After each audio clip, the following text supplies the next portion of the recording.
time while being That's a good here. place to start. Yeah, because I want to go through it with you guys and talk about it. Oh golly gee. Um. I know. Oh wait.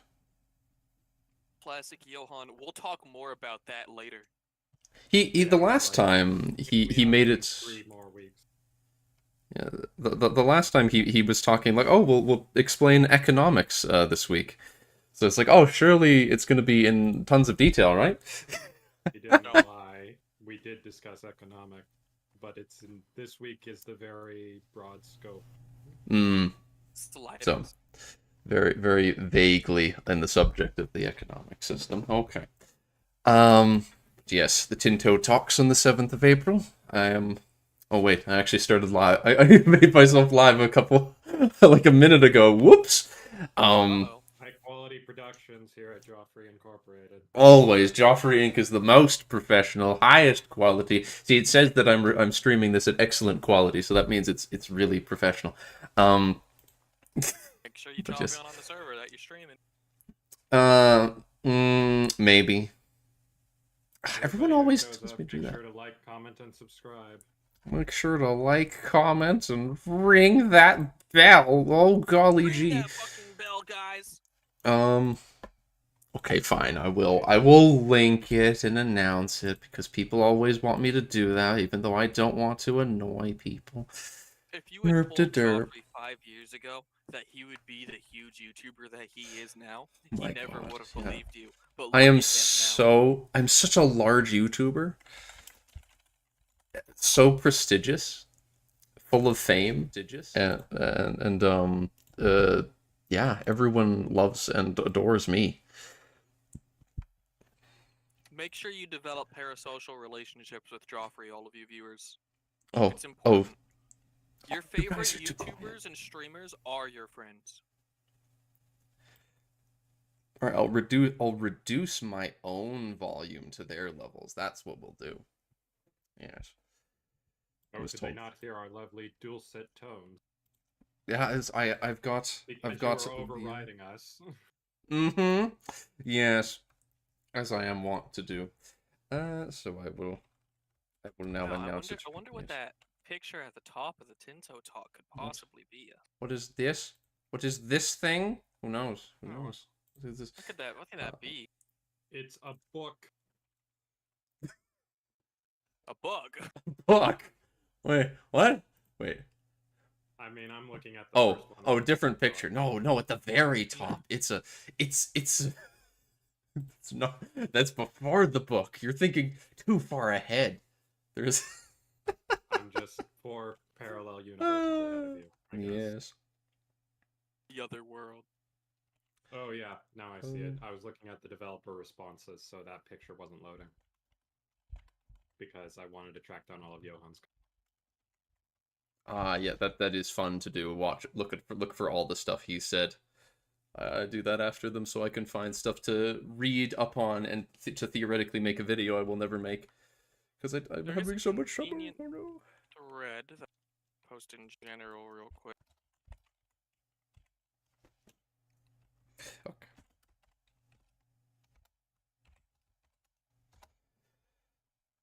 But yes, fine. I have actually made an announcement about it. Yay. So Tinto Talk 7, and this is the one that he said that was supposed to be about the economy, the super secret stuff. Yes, hidden behind the codename Project Caesar. Yes, never guessed what that is. It's definitely not a U5. Spooky. Go through incomes and expenses. As you balance but with balancing incomes and expenses, there are oh god, yeah, you did. One of you said sliders. Sliders. The sliders have returned. Oh, I don't know. I mean, EU4 has a bunch of sliders, so I guess, but you don't feel like sliders as much. I did not actually play EU3. EU4 was my introduction to the whole series, so I don't have a frame of reference to the sliders of EU3. That's EU4 not was what. my No, I first said. ever Paradox game. I meant EU4. EU4 has plenty of sliders, but they don't really feel like sliders because they're usually always on or off. Because it's like army maintenance, you have it on or you have it off. You have corruption. You're either getting rid of the corruption or you're just not. Things like that. I But mean, you this are is very rarely ever fully funding root out corruption, but I get your point. it's too expensive. Yes. Like an You mean corruption's so imperator. good to have? It reduces your unrest. It's valuable. Ah, yes. So I can see the first of these roasts of EU4. The like an imperator. It's not really fitting for a grand strategy game with deep economical gameplay to just have a couple buttons. Oh, he talks mad shit Oh about God. EU4 throughout just all Oh the no. various forum threads. Yes, there's the book. Oh God. So, oh God, minting nobility. Okay. So, income. Start with income. You have, yes, trade related income. Also, Icy is in the. Oh, night. Hello, Icy, the vegan, cat and burb picture posting friend. Yes. Um. Oh God. Vector has left. He. I need to yoink him back in. Um.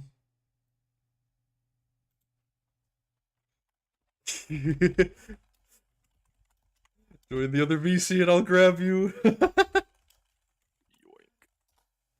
His internet did a poop.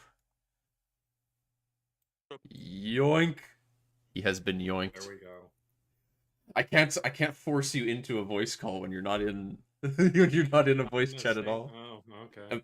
That would be so funny. It's like, I see this person's online, force them into a voice call. You will join us. Then forcibly We'll have undeafen. fun. But yes, yes, graced by the presence of the burb posting person, yes. The bulk most income comes from taxes. That makes sense, except, yes, of course, someone like Genoa will focus on trade. Genoa is going to be one of my, I'm sure Genoa will be one of my favorite factions in this. If trade is half decent. But, Can't get much tax worse than base. EU4. Oh, so everyone, it's true. Oh, so you have a slider for everyone's taxes? Oh, God. Yes. Oh, God. That looks If you have more estates, you got more sliders. A concept we will Muslims with a delve dimmy. into much more detail next week. Dear God. You're gonna be reading that a lot. Oh wow, every estate has a tax base. We'll go into what that is next time. I'm starting to understand why they're able to start talking about EU5 this early when they're doing it like this. Yes. Talk about this is a concept that exists. We'll explain it next time. Money is good. Do you like money? You'll like EU5. And you'll learn about it that later. will help us later. Yes, taxes, every estate's maximum tax. Oh, so they granting them privileges gives them, you can't tax them as much. That makes sense, and they're more unhappy.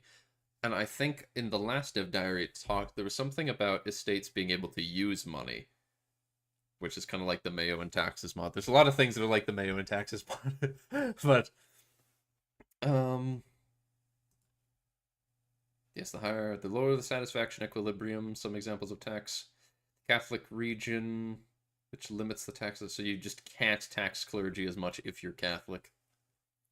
That makes sense. The Pope says no.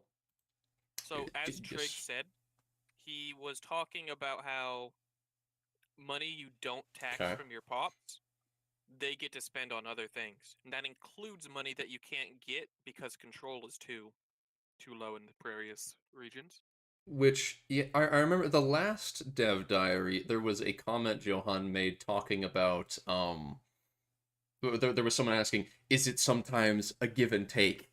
Whereas like sometimes having low control is good, and he just responded to it by saying higher control is always good. But I think the more with the sort of concept of the state being able to spend money, I have the feeling then that if you keep them loyal, so they spend money on stuff that's beneficial. I don't know, who knows how that works yet, but I'm sure there's things that they can do against you if they have money. You'd prefer to spend the money yourself? Yes, yeah, of course. Just like Mayo and taxes. the thing is though, I imagine that having a very large realm, you could, if you wanted to have a very wide spanning realm, you're going the Russia route or something. If you manage to keep the estates loyal, and then even though you'd not necessarily have a lot of control in the wider parts of your realm, they could still be managed.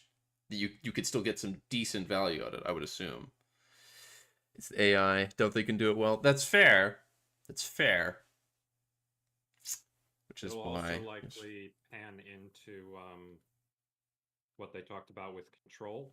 So, the farther you are from your capital, the less control you'll have over provinces and the less efficient you will be in extracting resources such as tax. So even if you set your tax for an estate to a certain level, it'll only truly be taxing at those rates in the regions where you actually have maximum control, which in the early stages will just be your capital. And when you're playing huge countries like the Delhi Sultanate or China, that's going to be very impactful. Oh God, China. There was another comment, because again, yeah, reading the dev responses has been great so far. Because there was one comment where someone had asked about how beneficial it is to have vassal states, because they would have their own control, and his response was that, yeah, in the early game especially, it's very useful to have vassals because they exert their own control over areas. So if you are like France, I assume France is going to have a ton of vassals. Who knows how that'll work? But I'm sure that then France is, you won't necessarily get as much of it yourself, but they'll be able to more effectively govern the expanses. And I remember they also said in the last one something about rivers and coasts being much easier to keep control of. Otherwise, you have to like build roads and bailiffs and stuff. Communications. Actually. Boats are faster than horses. Fun fact. Whoa. Right at the start, yeah, it's the same year that the 100 Years' War starts, in like 9 years before everyone dies of death. And this isn't just theory anymore; it is 100% confirmed by Johan. He has openly admitted 1337 and explained why they picked that date. We know that's the year. We even know stuff. He even made a post talking about how stuff like there's going to be a Greenland colony, which has me just so excited. I can't wait to because I mean, who's in charge of it? Is it a vassal of like Norway or something? Is it land that's gonna have super low control? Is it independent? Who knows? But I think it could possibly be an example of the colonial charters Johan has been talking about in the comments. He's mentioned them a few times. We have no details yet, but it sounds like a unique subject sort of type that you'll have to fund and keep in order. Something sort of similar to modern colonial nations in EU4. Perhaps. All I've seen on that. See how much autonomy they have compared to colonial. All I've seen so far on that subject is that I saw a comment where he had said something about how you will actively want to establish them, but it's not necessary. So you can just not have colonial nations. So maybe, who knows how far it extends? Maybe it's just an overseas possession thing in general, where you can just straight up be like, as England, maybe Gascony is just a subject that is an overseas possession, like how Mayo and Taxes did it at the start. Who knows? Who bloody knows? It's likely going to tie into control, where it's just going to be such bad control overseas that you essentially have to let it go. You mean we cannot enforce direct rule from London over the entirety of the Americas?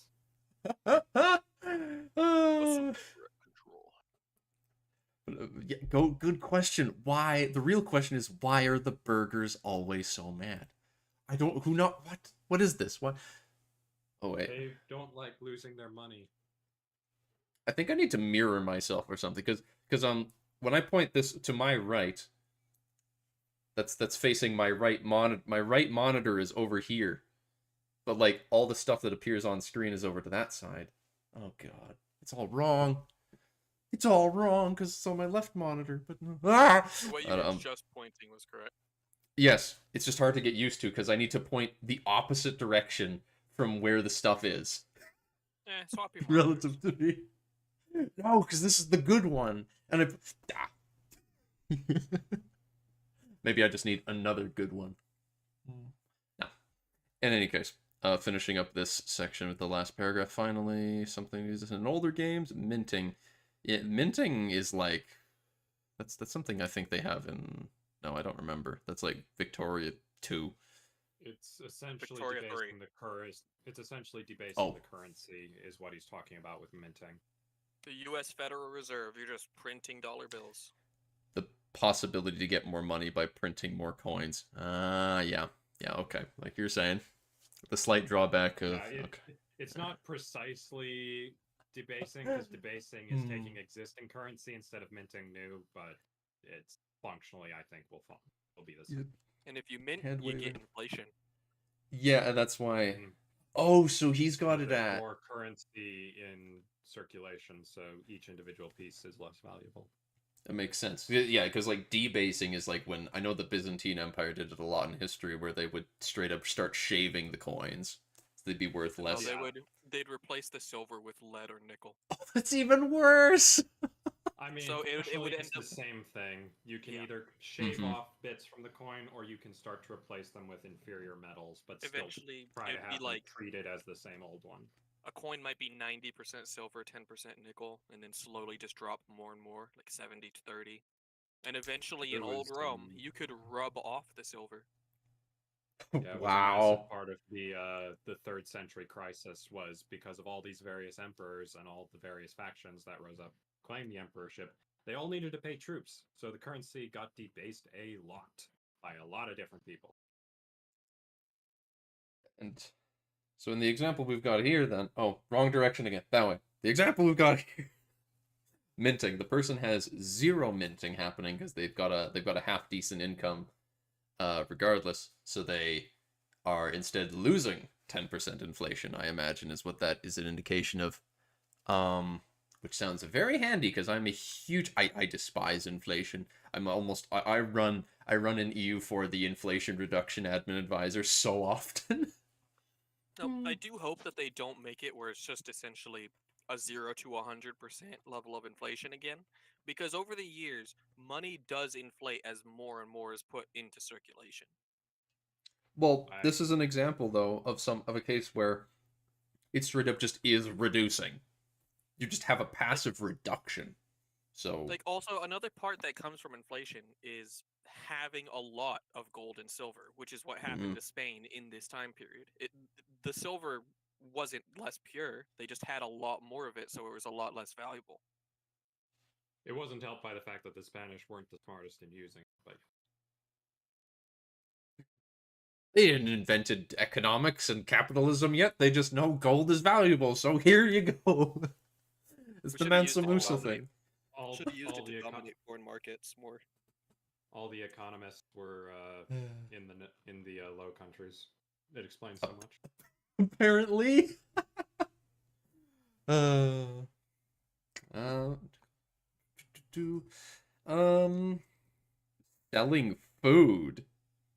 Selling food and mercenary income? What? You can create mercenary companies. Bro, the Swiss are gonna pop off. I wanna do that. That's another thing Johan roasted. The EU4 mercenary system. How much they changed it? They changed it like 3 times, but Oh, it sucks. And everybody hates it. Expenses. Yes, we do all love gaining gold. Oh, we have to spend it. Oh no. Cost of the court. Oh god. Oh god, they really are taking literally everything from every Paradox game for this one. What the hell? Yes. Court expenses. Senators assemble. What? Oh, yeah, they're taking stuff from everywhere. It's crazy. You can't keep getting away with it. We're gonna get 3D character models too, just you wait. I don't want them to. That'll make it harder for me to mod it. Don't want 3D character models. I just want portraits, please. They did it for Vic 3, and there's no reason you need character models in Victoria 3. Yeah, I know. I think Vic 3 is was an example for why they don't need character portraits in every game. So I'm interested to see what they end up doing, but I hope they don't. I really hope they don't too. Yeah, because again, it'll be so much vastly easier to mod if they don't have the portraits. We could talk about modding later. Dramatic flashbacks to 3D assets. No. No, modding discussion all the time, Dark. All the time. This is all three of us mod the game. Can't escape it. But yes, cost of the court. Legitimacy. Okay, yep, legitimacy, of course. No, I don't need to freak out about that. That's something that's in EU4. It's okay. It's okay. Calm down, Joffrey.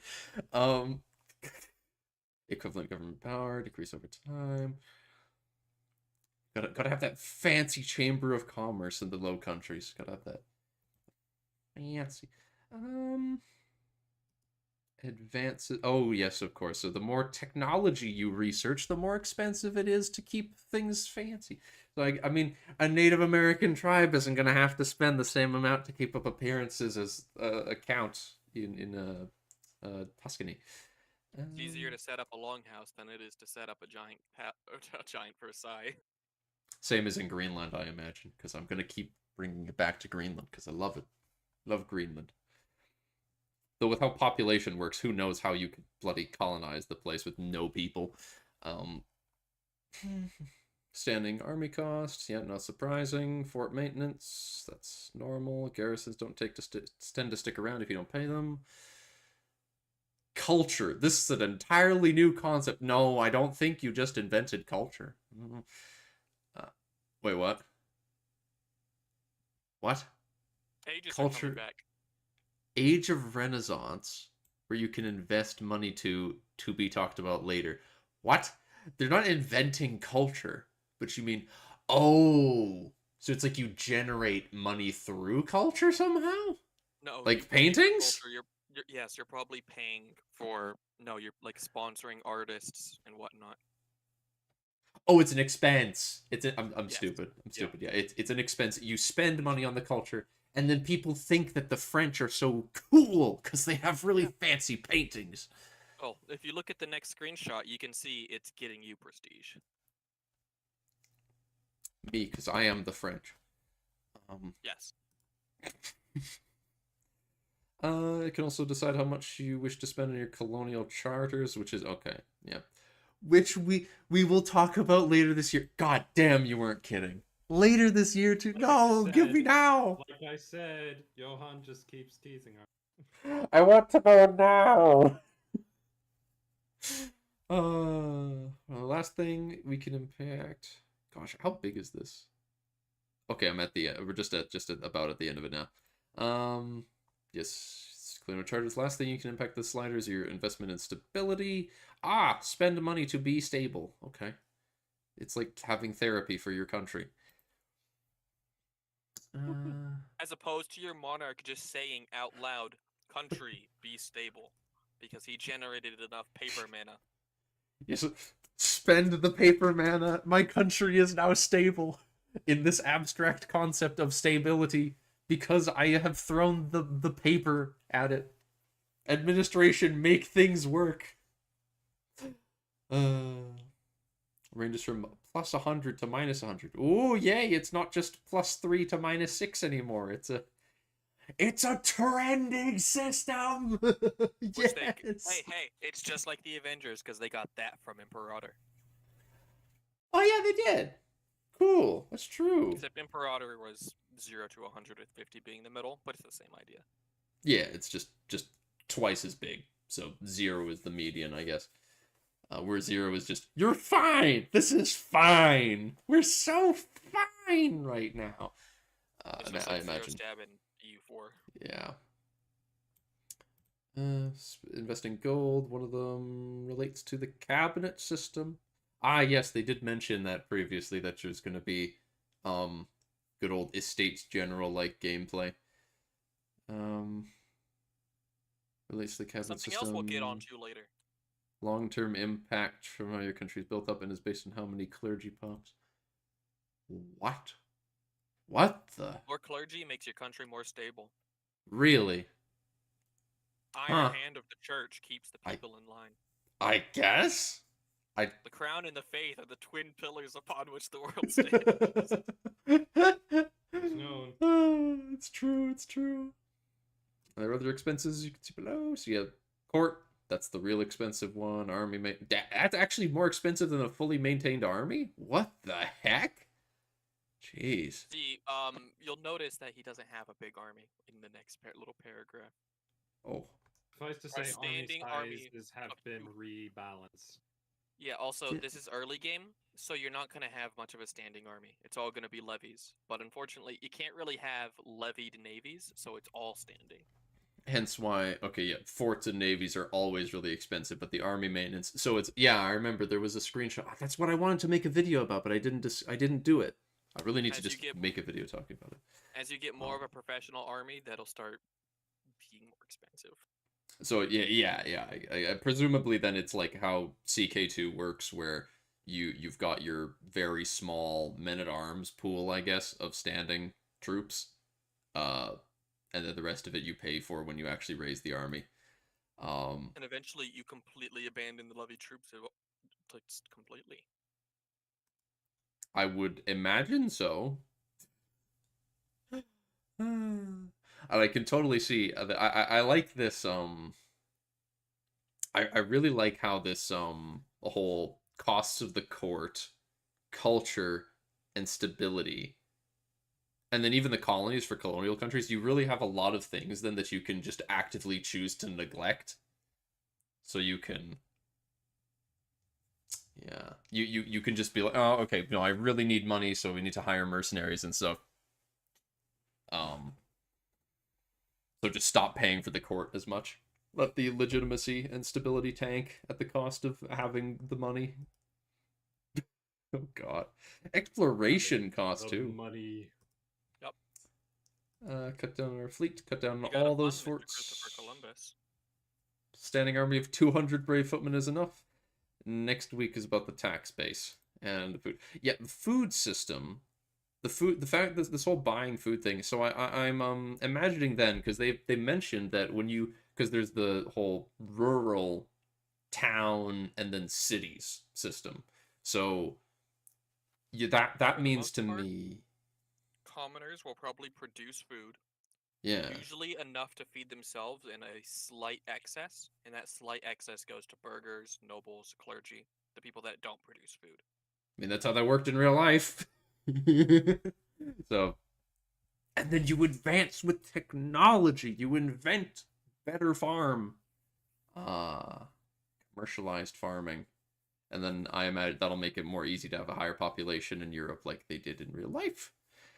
Though that only happened when they got access to different grains from the New World, which I doubt they're going to implement as a whole system. But that it could be neat if they do, though. It's like, oh, you need potatoes. Potatoes acquired. America was a very aggressive food exporter very early. I bet it was, because I understand. Could not compete with. From what I understand in real history, like the just having potatoes, which Europe had never had before, was just absurd, because they could grow in so many more places, so in a wider time of the year, harsher climates, and they had a lot of like they could just feed more people, which is cool. Yes, invent potatoes, better, historically speaking, are quite literally a wonder crop. So invent better farming through acquisition of knowledge. They could totally do something where it's like, imagine if there was something stupid like it's like, oh yes, in the New World they have potatoes as like a production thing. It's like this county produces potatoes, reduces the value of grain because you find potatoes in the New World. Something stupid. Who knows? Who bloody knows? But yeah, buying food, I imagine it will be a big deal to buy food, regardless of whether or not there's a system for like, this is the supply of food that you can buy from. It's still going to be a big deal to manage. Is it worth paying the cost of importing the food to have the bigger city? Because yeah, But that's not going to be the initial concern, because the initial concern at the start of the game is dealing with the fact that in 9 years, 50% of people are just going to die. So, yeah. I'm really interested to see how they end up going.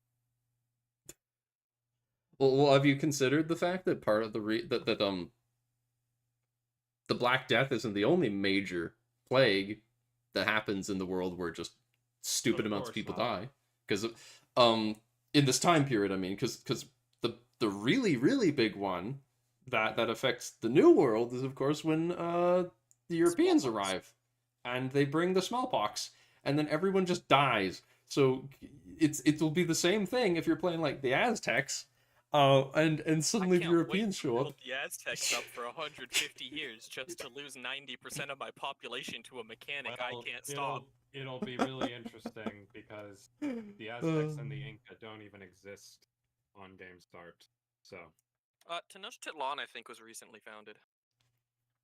I don't know about that or not, but 1325, it was just founded. Oh, nice.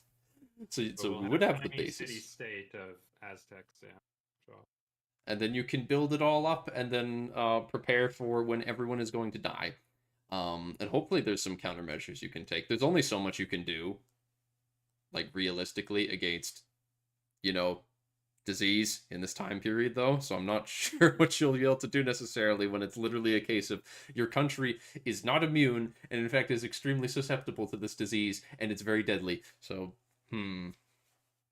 just don't play in Europe. Yeah, if you just don't play in Europe, die. Well, I mean, China got hit by the Black Death too, right? I'm pretty sure like everyone except bloody Poland did in the old world. India didn't get hit super hard. It did get hit, but it didn't get hit particularly hard. This is why we need game rules.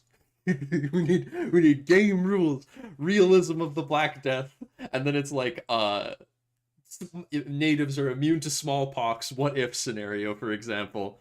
Where does the Black Death hit hard? Things like that. I want to see that as being modular, that you could change. Hopefully we got more game rules like that. That would be a lot of fun to be able to just be like, yeah, what if the Black Death just didn't happen? What if it went randomly? What if it only targets the historical people? Things like that. But, what a tease. What a tease. Talking with Johan, talking about... Now you just click show only dev responses. Yeah. He's posted a lot in this thread today. He always comments so much. Selling food, though. Just to note that there it does say there is one of these images the player is making money from selling food, so I suppose they are keeping track of some sort of communal supply of food that you can choose to buy from different people, probably. Yes, show dev only responses.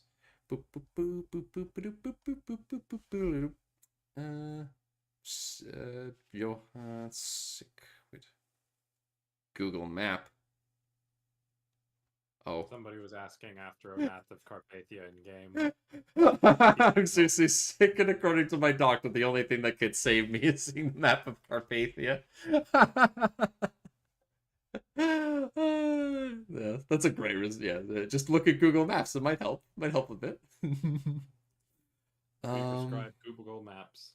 3 more weeks. Here. And here I naively thought that when he last week said, this week we will be talking about economy. Here I'm just like, yes, this week he will just explain it all. And I will now understand how economy and trade works after this next dev diary. How naive. Johan just giving us all economics degrees in a week. Unfortunately, that was not what happened. Tragedy. Sophisticated dependence. The Low Countries relied on getting wool from... Okay, but yeah, he's just been like, we'll promise to talk more about how the economy works, but we haven't even heard about trade. We've only heard about taxes and expenses. And we got the whole like naval thing where it explained to us that regions can be in a market somehow. A freaking market. I pray they don't bring back trade zones and trade nodes. And if they do, please at least don't make them only go in one direction. I'm okay. What I'm thinking is going to happen in regards to the trade, because we've got like some place is in a market, so I'm guessing it is a state is able to be in a market of some sort, and I bet that it does not depend on whether it's split or not. I bet like an entire state is just like, even if it's split between like three or four people, it'll just be like, all right, all these factors, this state is now in this person's market, and with the various factors that influence it. And I'm not sure what that expands into as the system, like more in what it actually does. But I've got a very good feeling that we're not going to be dealing with just a case of trade just all flows in one direction and it pools at the English Channel in Italy for reasons. And there's places like Central Africa where it just starts there and never goes into it for some reason, and you can't change it. I'm sure that will not be how it works. I've got a good feeling, is what I'm trying to say. Yes, rambling. Maps will be shown again soon. Yes. Oh, we didn't get any new maps. That's right. Damn. More maps. Where is the maps? I wonder what would I be the most interested to see. I don't know. What would either of you? What your guys is the most excited to see that we have not gotten a look at yet? Because I know what mine is.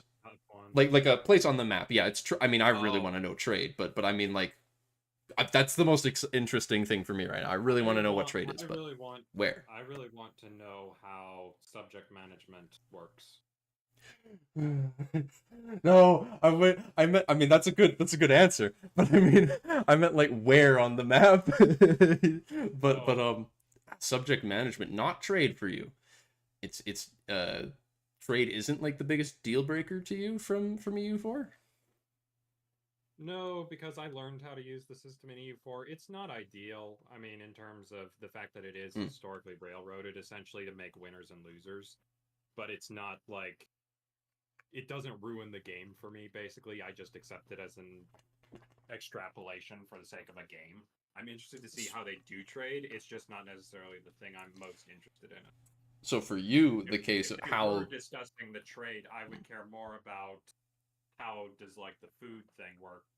You know, do you need materials from different regions, similar to Imperator, in order to make trade work and stuff like that, rather than trade nodes and stuff like that. And the whole buying food thing. And so, yeah, how does that... Is it tied into trade, or is it a completely different abstracted system of just you yoink food from someone, somewhere? Is there a cost to it? I believe they talked about how if a province doesn't have food, they will try to buy food from the local market. Yeah, that sounds about right. That would make sense. And so you won't Spain be getting and like North Africa. Vladivostok won't be buying food from St. Petersburg. Spain and North. Most interested in seeing Spain and North Africa. You say what? Because I guess.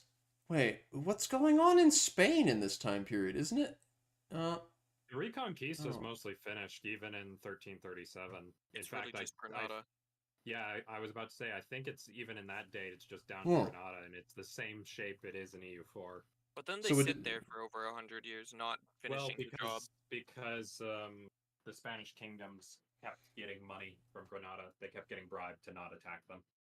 So, interesting. Does it would Castile and Leon be united at this point? Is it like Castile and Leon, yes.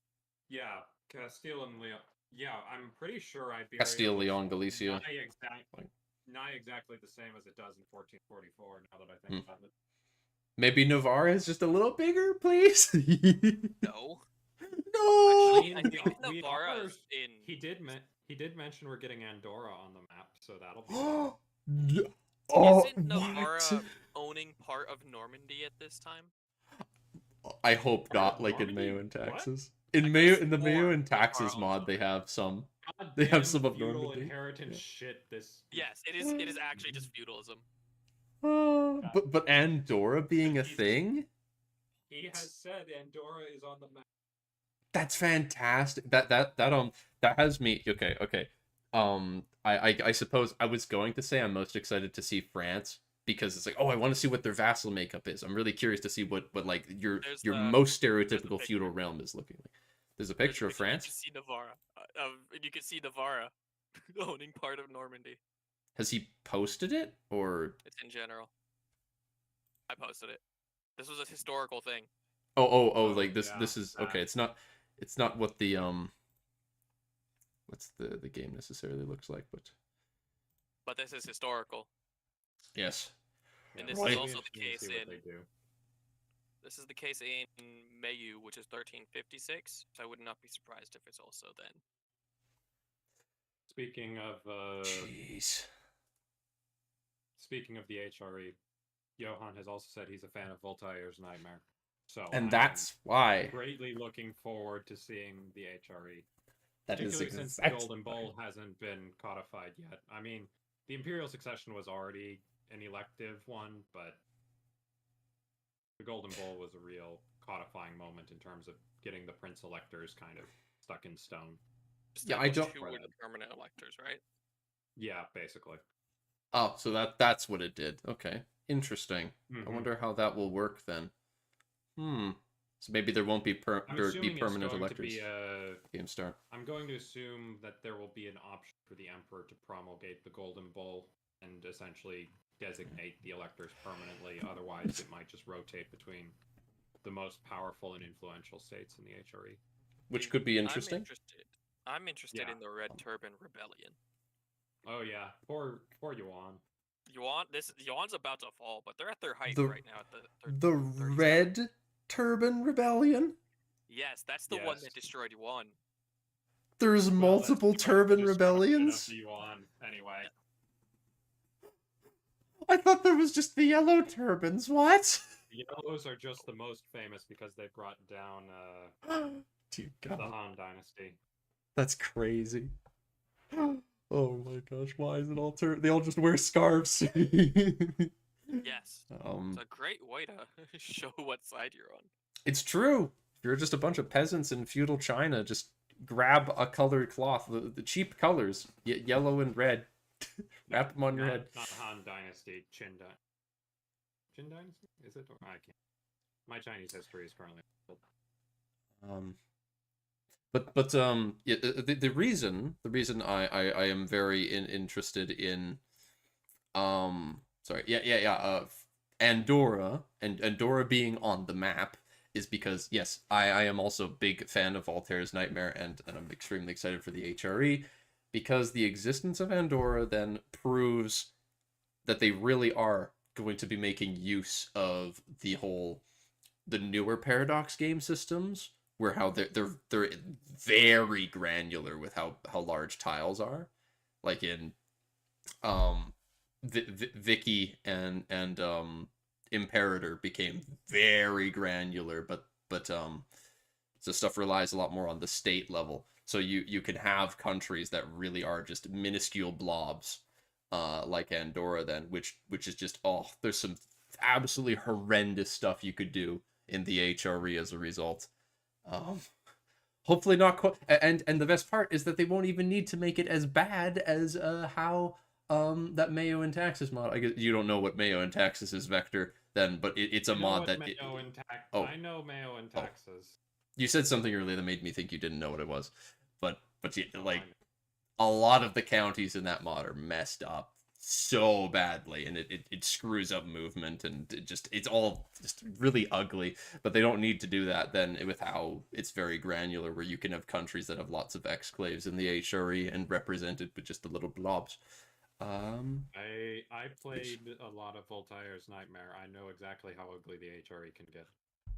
Every pixel a county. Every Indeed. county a prince. And then and then playing the Emperor, and you just run around the place, smacking them into even smaller blobs when they try to get big. It's delightful. Like, it's a lot harder when there are a couple hundred of them. I imagine there will be when there will be quite a few by comparison. Ah, yes, EU4. There being a large HRE, there's 50-some princes. That's crazy, it's so big.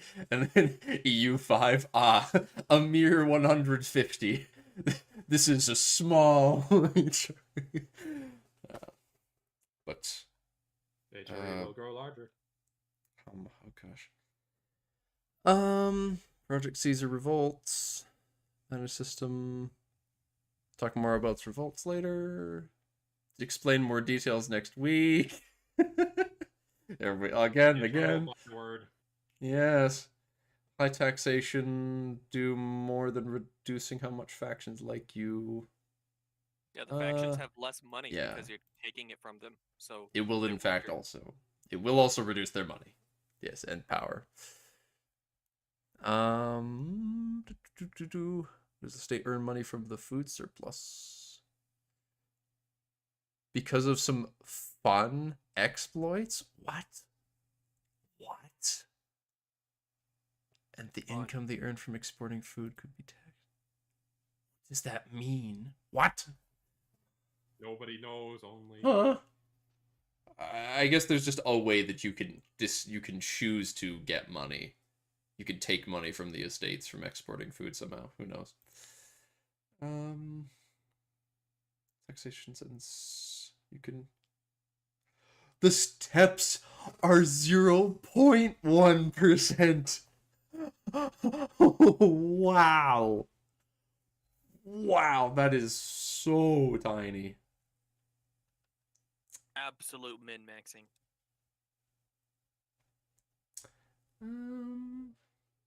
This cost of court renamed something. Okay. Oh, that would be funny if you're a Republican. It's still called the cost of court because you don't really have a court. Probably just cost of government. Yeah, I mean, I wouldn't really care if they keep it just being called cost of course with court without any dynamic names. But who knows? And there is the mercenaries getting a rework because they're combined with loans and debase effectively free troops. I don't know about that. I don't know if I describe it as effectively free troops in vanilla, just They EU4. Loans aren't a problem. But you get inflation from it, and you have to deal with like getting rid of them over time. And you're gonna cope seed and mold from like 6% inflation? Oh no, you have to spend 2 extra ducats on your mercenaries. Yeah, but you got to get rid of it over time. It's annoying. Eventually. I think you're just too loan happy. And he says, "Hell yes." So yeah, as you said, pay off the loans with the money that you're getting from wars. If you keep the ball rolling, that's true, yeah. Well, I mean, if you're taking the loans to hire mercenaries, I hope you are. So, what is the money going to be called in EU5? Oh gosh. What happened to ducats? Oh no. It's still called ducats. Gods. Ducks. But yeah, it is called gold internally in the code. Gain income from interest. What? Oh no! The Swiss loans and mercenaries, dear God.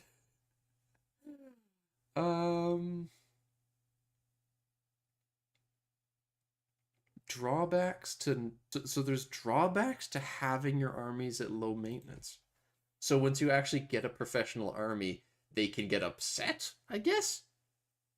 Probably. I mean, if you just stop paying your professional troops, they might be angry boys, and they're the guys that know how to fight. It does make sense, and I would certainly prefer that to be the case, because it does feel really weird that in EU4 you can just be like, I'm just going to only pay you when we're at war. They starve. Sorry, not my problem. Yes, Yes, there's other ways to reduce inflation, sending army in hundreds instead of thousands. Yes. It's very clear. Isn't it such a crazy and innovative concept? Wow. Yes. And that's about it. Talk about the next 3 weeks are all going to be about economy. And that is the end of this dev diary. Oh, jeez. Oh, okay. Now you get to go through the forum and look at all the various threads he's responded in. Oh, God. I don't... How? I don't even know how to do that. I'm not good with... It's easy. Just look at the ones with dev responses. You did that with me a while ago. But, and then show only dev responses. Easy W. Ages are coming back. I'm happy ages are coming back. I like the ages. Age of Renaissance, I guess, is going to be the first one we move into, because we won't be Probably starting not in at it. the start. Age of Feudalism, perhaps we start in, and then move Start. into Age of Renaissance. Wait, but that's like a whole century after games start. No, that's fair. That's like I said we probably start in like the Age of Feudalism and then move into the later ages. Yeah. The EU4 most are around 100 years. I mean, the Age of You're right. Exploration is the short one, but they usually start around the turn of the century. Reformation around early 1500. Absolutism spawns with global trade, which is 1600. The next one starts with 1700. Personally, I was never a fan of the ages system, and it felt extremely board gamey. Oh no, this is one of the no unique game mechanics people. No. Yeah. So there are some people that believe that unique mechanics between countries should not exist. Instead, they should get rid of all content designers for purely mechanic designers. All countries should play the same. It's certainly an opinion. I think it's a dumb opinion, but it is one. Your opinion is noted. Is noted. Yes. I won't say it's valid. I won't say it's invalid. And I discard it. Yes. But I do not consider it very board gamey. Goat, yes.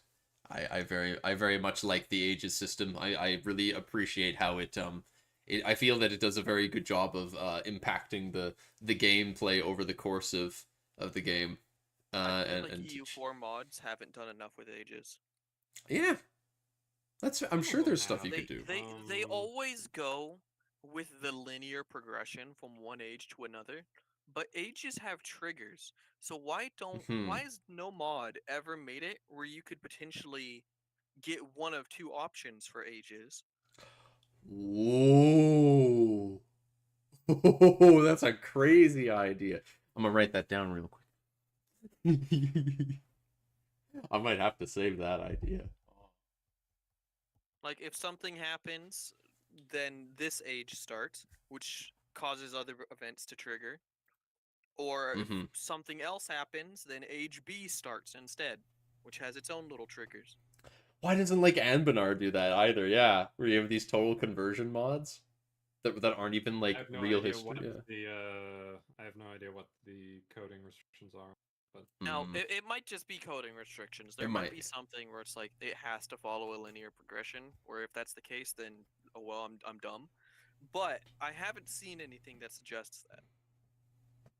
Yeah, because like you can go. I mean, with the fact that you can go, just forever. Have more than 4. Like I know Imperium Universalis has like 8, so you can definitely go with more than the base 4. And you can have stuff like it when you do a mega campaign like we're gonna do. If I did not stay Catholic, it was going to take ages for us to have the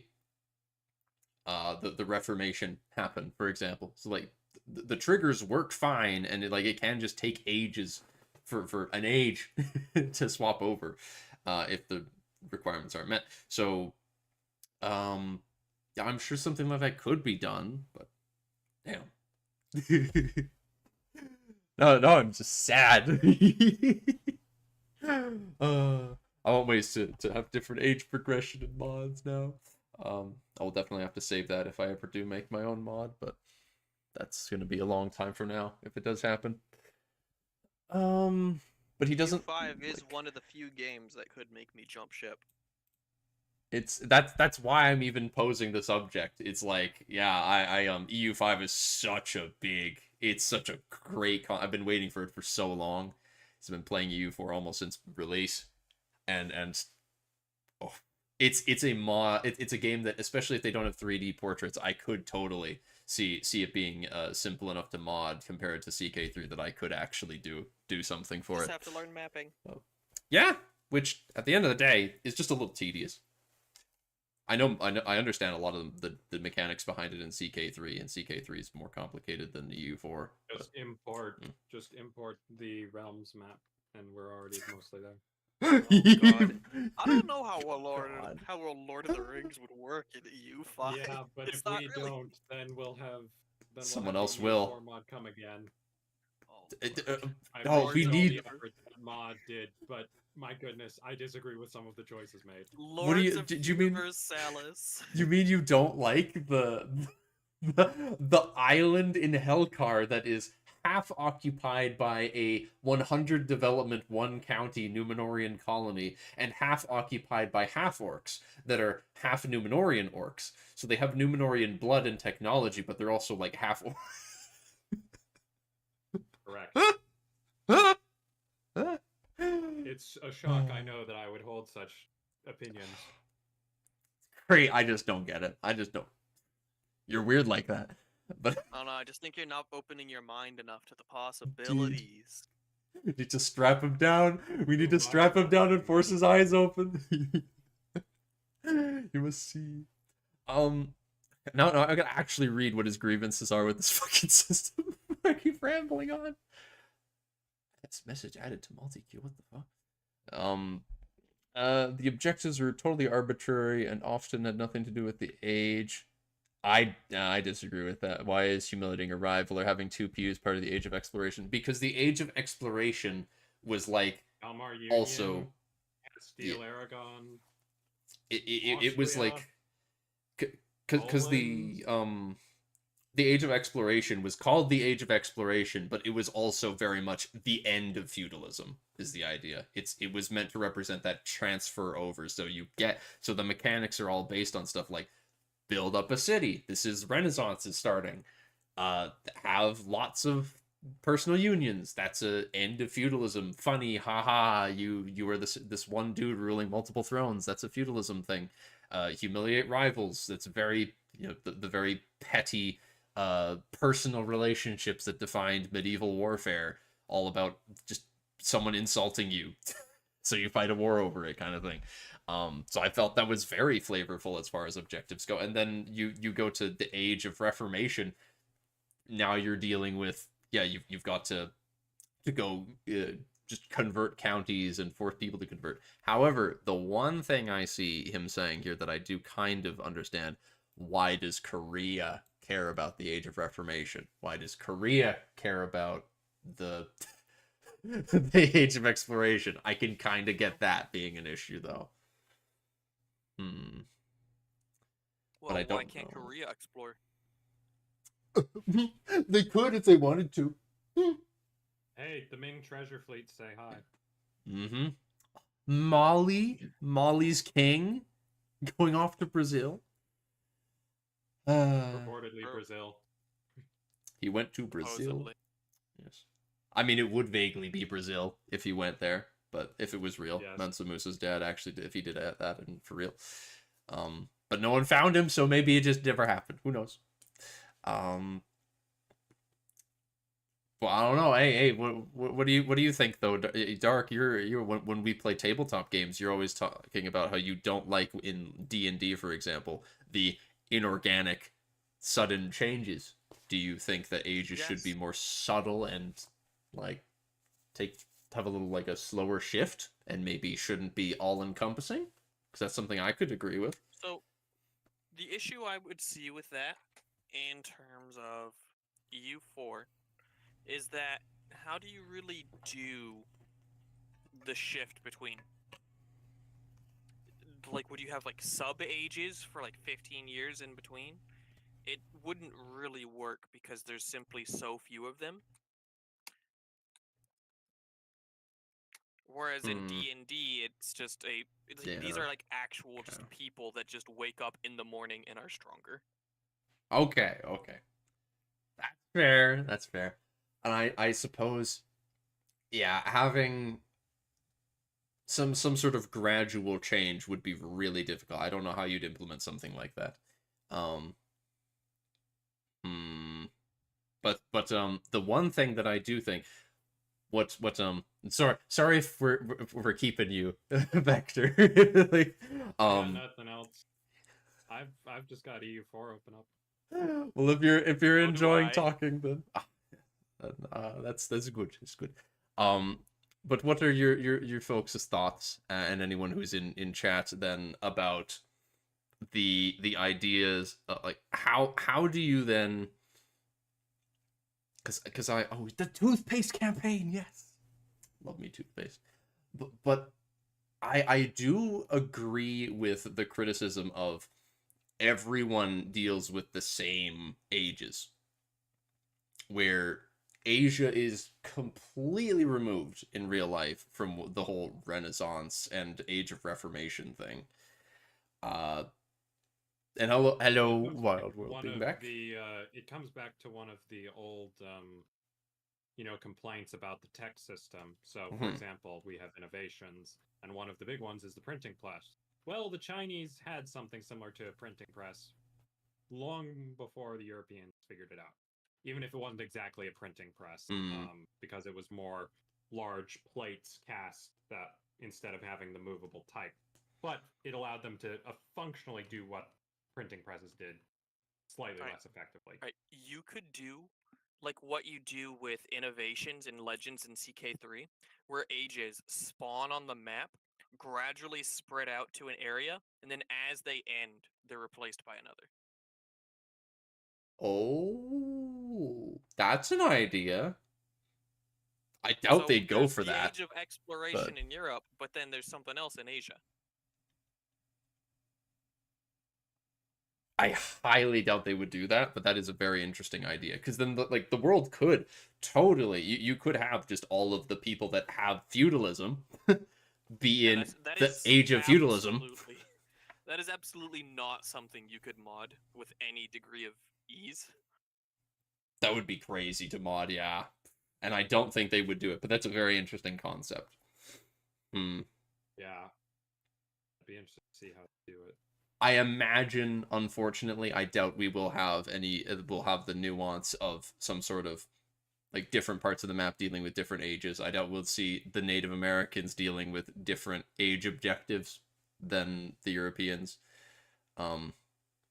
But it's just really difficult to make Native Americans fun to play anyway. So I mean, Just let them unite the entirety of North America before any colonizer shows up. First come, first serve.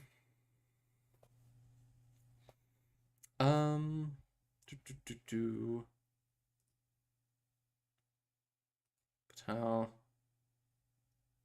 Where oh, it's a dev is responding to this. That is not Johan, I think. Just click show only dev responses. Oh no, I need to click on this because okay, I need to click it again. You need to click it. Project Caesar will not have the ages system of But it EU4. will have ages. What? Well, now I'm more confused. What does it mean? What do the words mean, Johan? Yeah, now I have no idea. What? So it will in fact not have that global, everyone is just in the age of exploration. Wait, or will, but it won't have like the system of you. Will it have something that replaces it? is this just a case of EU5 does not have all the mechanics it will have eventually on release? But what did Tolkien mean by this? God damn it, goat.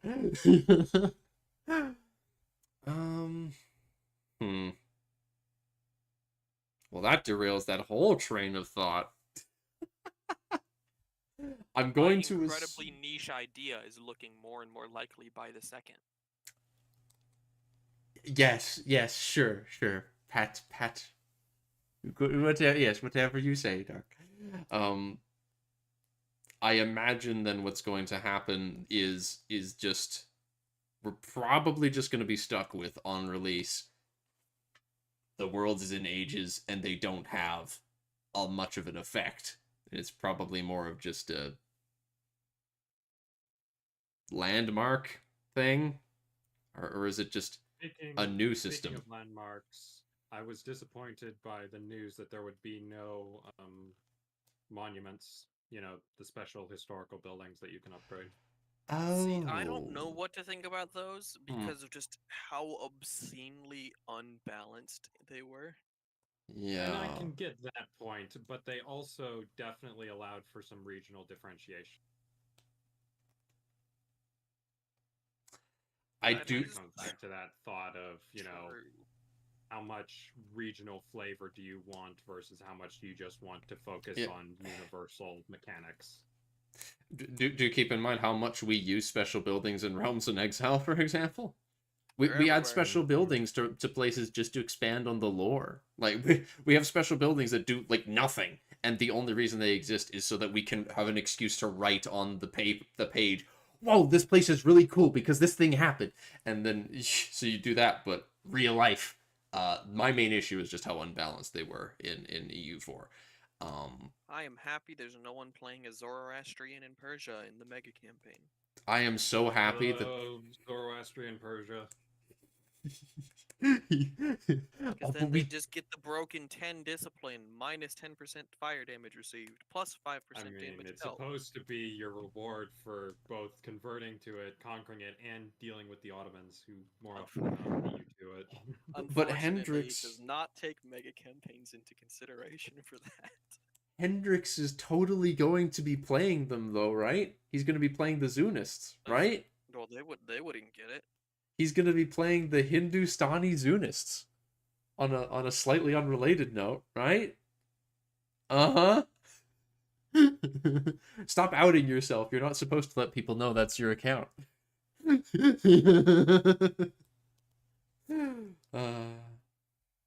What else? What else in Tinto Talks can I find? Dev responses. Ages, religions in East Asia. I doubt there's much to say on that subject. Unless it's unless it's just like Confucianism isn't a religion anymore kind of thing. I could see that being a topic. Strict separation. Well, I mean, they're already not different because there's not just going to be one religion per province anymore. So they will coexist. That's because we know that they're going to have things like how religions view each other, how you view them, and the laws related to all of that. So religions can just, like, Buddhists can just actively not care. They can just not care about other people. That can just be a thing if they're like a particularly, I don't know how tolerant different sects of Buddhism are, but maybe there's some sects that aren't as tolerant of certain people. Maybe they've got a grudge. Maybe there's some that just don't care about anyone and are very bad at converting you, but you'll then have the issue of, I suppose, populations don't like each other. It's like you'll be ruling a bunch of people and you don't hate them, but they hate you and stuff. You know, I'm sure that sort of thing is going to be in the game because we know that there's going to be laws for that sort of thing.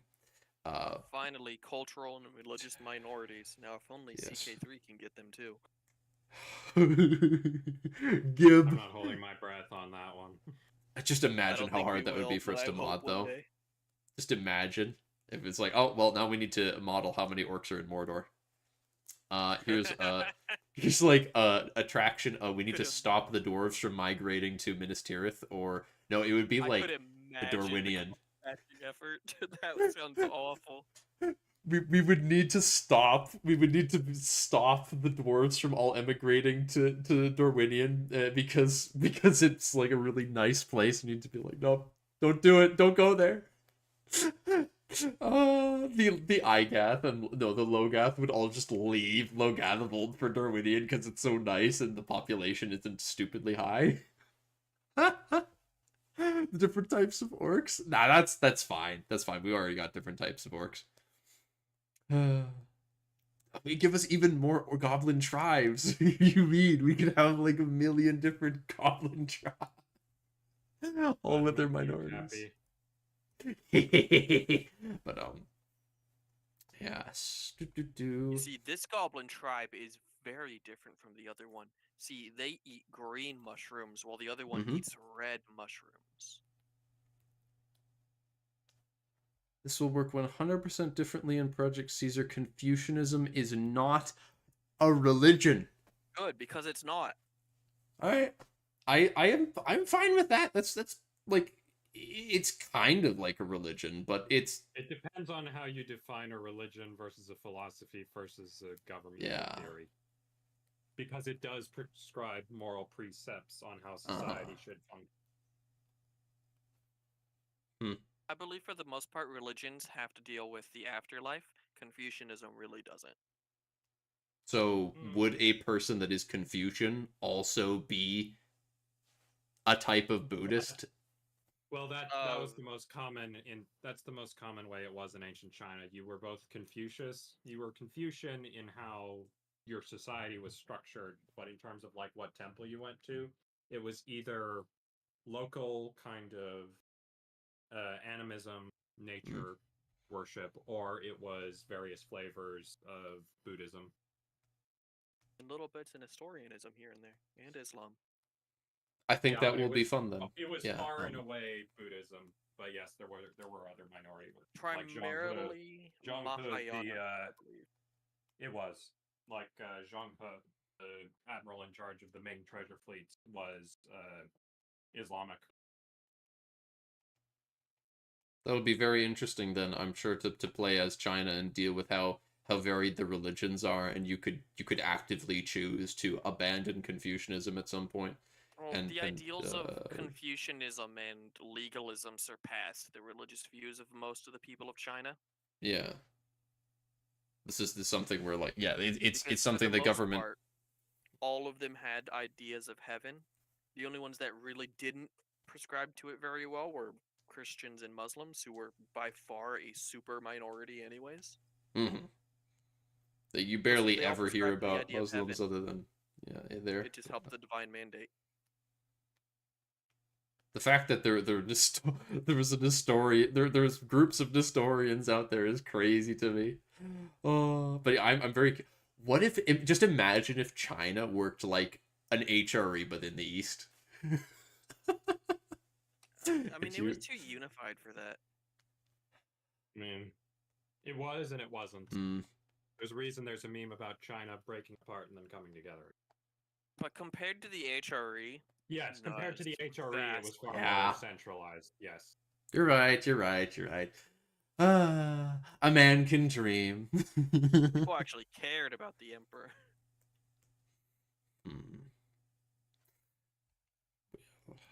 But I do think that would be very fun. In the Stardate we're in, we're before the HRE. I mean, France is... Basically, the difference between France and the HRE is France centralized over time. The HRE didn't.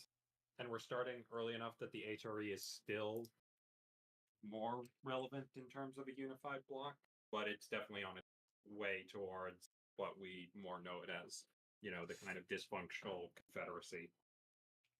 They still have Provence. Feudal mess. I like how in Mayo and Taxes it describes Mayo and Taxes describes the Golden Bull as legalizing anarchy. It's not wrong.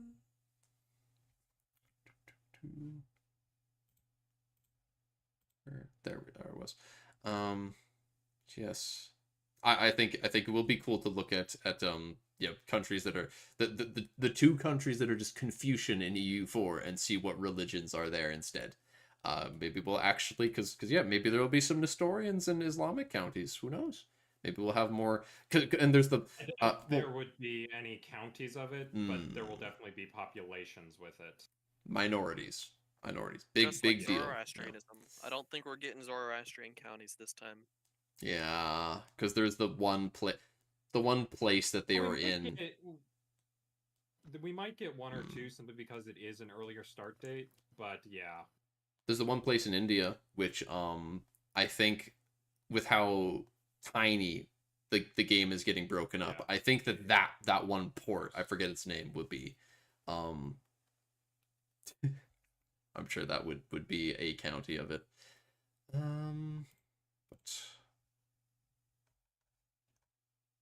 there, developer only responses. Oh, he said something yesterday on Tinto Talks 1. Huh. Well, not necessarily. That just means someone else might have, I believe.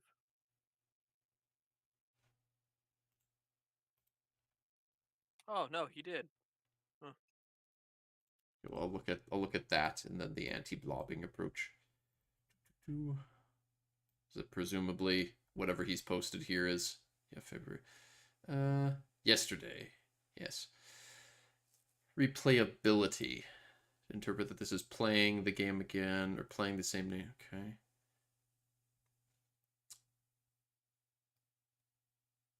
Playing the same. It's not really the what? In some games you do much better or worse. In Hearts of Iron. Oh, okay. So it's saying that they're asking about replayability. If replayability means you pick another nation and have a different game, or if you can have a different nation or a different game as the nation you just played. And what Johan's saying is that when he says replayability, to him that means playing the same country and having a different game. Which is good. I like that. Indubitably. And with the game being very focused on the whole path to modernity, becoming a real country, I'm sure that will be something you could totally do. It change how you play the game. But we'll have to see what that truly means later on. Anti-blobbing is a bad approach to game design. I am sure this will be a treat. Dear God. Oh no. Oh no. Oh fuck. It's a mess. You read this one? Okay. Ooh. Ooh. Ah. Okay, prepare myself for this. Jesus fucking Christ. There was a way of thinking that appears to be common. Oh, do I really? Oh, God. Whew. Anti-blobbing is needed in EU5. Push back on this. We're down votes. I begin. The control mechanic is motivated by a desire to limit blobbing. I don't think that that's the case, but I can understand why he would think that. Seems like a good mechanic which appears to have been originally developed out of Wiki 2's National State Administration of Efficiency. I think it's just taken from Mayo and Taxes. I think it's just straight up taken from that mod. I disagree with this, but control doesn't punish, it only limits the benefits controlling faraway territories. Anti-blobbing mechanics. Any mechanics that attempt to push the scaling of an empire. So, mechanics that try to stop you from blobbing, yes. Mostly get that doing. Yeah, and EU4 has stuff like admin cap and overextension. You get tech penalties in Stellaris? Oh yeah, and in EU4, I guess a blobbing penalty is stuff like institutions being harder to embrace the larger a country is, so that's the thing. It's mostly admin capacity. That's the biggest thing, though, yeah, admin cap. and then it's harder. It becomes harder to change to pass government reforms and increase your government cap the larger your country is, because you typically, the larger your country is, will have less average autonomy, but not necessarily.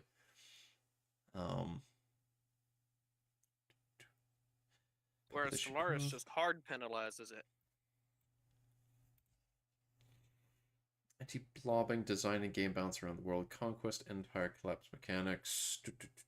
General fetish for punishing success, a bad game design. Woo-wee! And here we go. We don't kink shame here. I mean, I don't know. Maybe I do have a thing for punishing blobbing. I'm kind of into being punished for blobbing. I don't know. I want them to spank me if I blob too much. Okay, let's get off that conversation.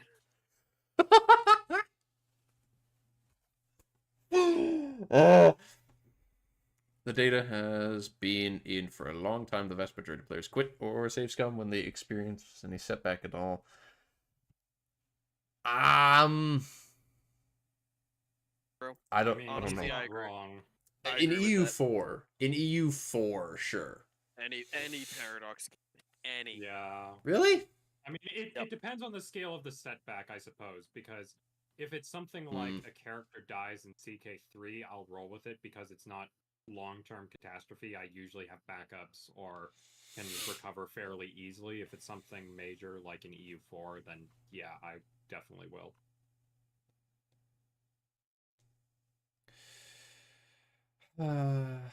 Okay. That's a fair point. People, and myself included, do in EU4, especially if you have any sort of setback, and it's something that's going to be a big deal in our mega campaign, is trying to make sure that people still have fun even when wars are fought between players, so that people don't just feel like it's hopeless. But yeah, people, special anti-blob mechanics won't send new and experienced players into a rage quit moment. Yeah. So I can appreciate that, and I think that one thing that should definitely be emphasized. I don't know how. I'm not a game designer, and I can't figure. I don't know what the solution would be, but I think that EU5 would be well served by having attention paid to how to stop people from just having their fun be ruined by losing a war.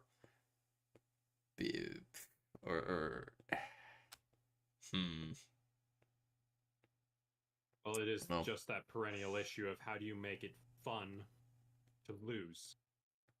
Because CK3 kind of does it. Offering them unique and interesting routes to go down if they lose. CK3 has some of that with the whole partition succession, where when your character dies and your realm splits up, it's just another part of the ebb and flow. Most people try to get rid of partition as soon as possible for that exact reason. God knows. Or they just kill their own kids, disinherit them, make them take the vows, all that. Y'all are no fun. We're just being honest. People like winning, Joffrey. There's very little you can do to change that, unfortunately. Well, what is this? Okay, well, I'll read his second point then. Yes, I like problems always. Because Joffrey does everything for the content. The streamer man. Oh, true. I need to have stuff to rage about. Oh my gosh, I'm playing the Donan with Confederate partition, and my whole realm split up. Oh god. Joffrey loses on purpose for the content. Anti-blobbing or anti-snowballing does not work as a synonym for game difficulty. Yes, I agree with that. Okay, maybe this guy does have some actually good points. No, mechanics. No, don't say it. Okay, maybe it looks good so far. It does not work as a synonym for game difficulty. These mechanics affect the AI countries just as the player and are often actually more difficult for the AI to deal with. I can agree with that too. I can agree with this too. I'm waiting for the other shoe to drop, Dark. Players can typically strategize their way out of the cost in relative terms. Okay. Points 1 and 2 are fine. I'm waiting for. I'm scared. Okay. Balancing anti-blobbing to prevent world conquest comes at the expense of normal ways of playing the game. What does that mean, though? When devs spend time worrying about whether world conquest is too easy or too hard, look at EU4 or if playing tall is viable or not. Stellaris, they are deprioritizing balance for the way that the majority of players play the game. Okay, this isn't crazy, but I disagree with it. So this is where it's starting to drop. I can see. Explain your disagreement. I do not think that having a system like GovCap in EU4, where it's saying the more you expand, the harder it is to make that work, and the more you have to rely on making sacrifices elsewhere to increase your GovCap and having more vassals to just have the land run efficiently. I don't think that sacrifices you just playing a chill game in Italy for something where you're not blobbing. I don't think that it sacrifices that state of just hanging out, and I don't think that it affects the AI detrimentally in that regard either. I'm not sure where he gets that idea, especially in the case of we're going to have this control system that the larger you expand, the farther away from your capital, the more difficult it's going to be to build, to get more centralized control. I don't think that that's going to harshly affect players just playing the game either. I'm not sure where any of that comes from. He doesn't say any reason why it affects the AI worse either. Nor okay. What do you have to say about that, Dark?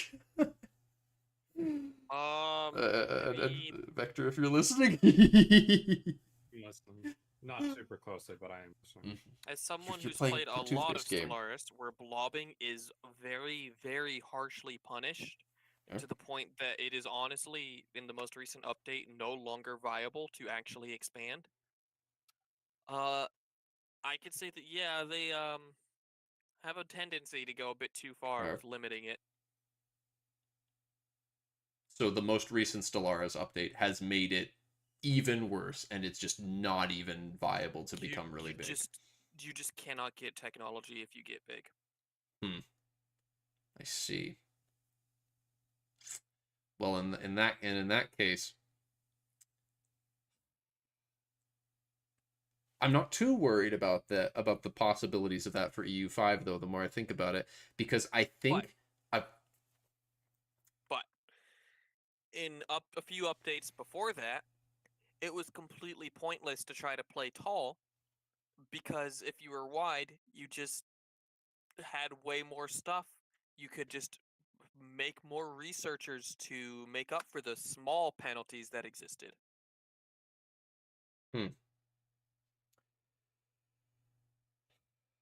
I think that it's going to be, in regards to technology in this, I think it's going to be a bit of a in between. I think it's going to probably find a neat balance, because in this, I believe, based on the fact that we know that pop literacy is a thing, I am sure that if you are a very small realm, you could have absurdly high control and you could have absurdly high literacy if you're just a small country in Italy, just cranking up development, importing food, that sort of thing.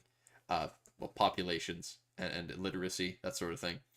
But I think that if you're a wide country, that means that it'll be more difficult to have your population be literate and get technologies as well, but you'll also have more resources to potentially do so. So I think that it is going to be a give and take, and I don't think it's going to be a detrimental system. I think that the way that they're building EU5 with good bones, and it's something I really want to make a video delving into why I feel that way about it. Because I think that just with the more I learn about this game, the more I think that just the way they're building it means that the more they expand on it and update it, it's just going to have that solid foundation. It's going to work well. In the context of stuff like this, like expanding, you're penalized with things like you just have more country, it's more difficult to manage control, and it's more difficult to manage literacy, and as a result, and the loyalty of all of these different minority groups you have and what they think of each other and you. Rant over. I do not know, unfortunately, much of anything about Stellaris, so I can't really add to that. But I don't really think that the Stellaris systems that I do understand very vaguely are really connected to the things that EU5 is going to be dealing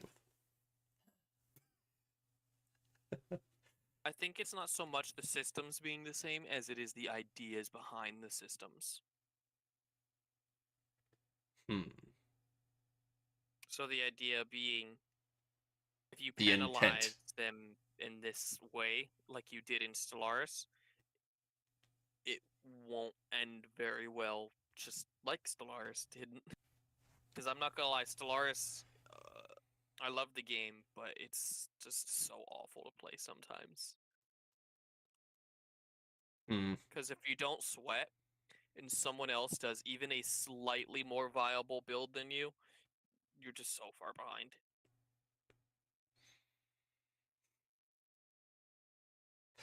We know for a fact that EU5 is going to have less of those permanent modifiers that are like press the funny button and now forever you have this, though.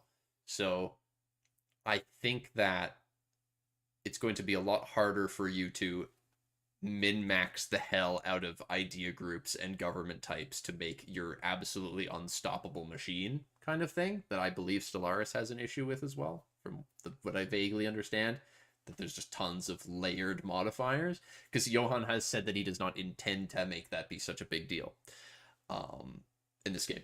So I hope so. yes, a lot more. I anticipate it to be a lot more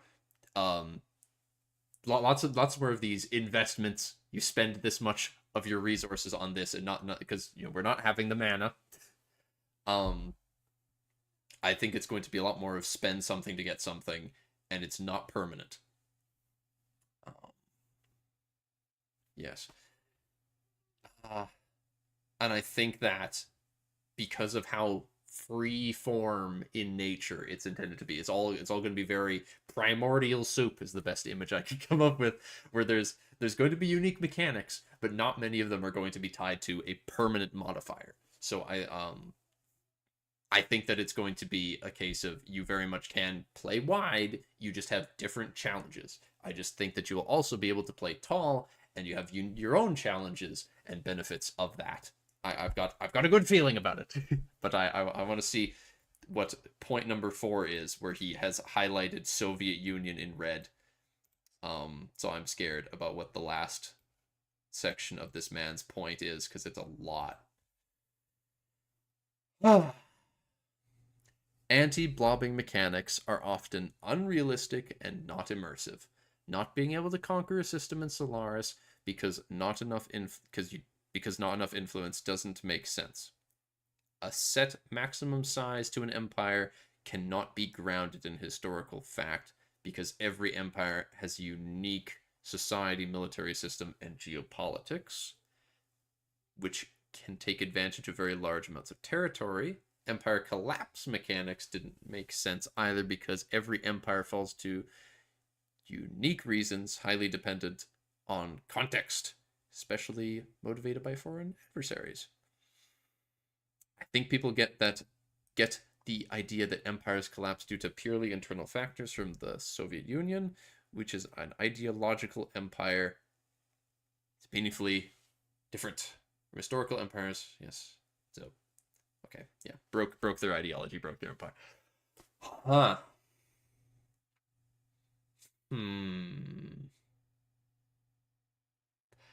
Look at that. Well, on the one hand, he is correct that the factors are not always the same regarding state collapse.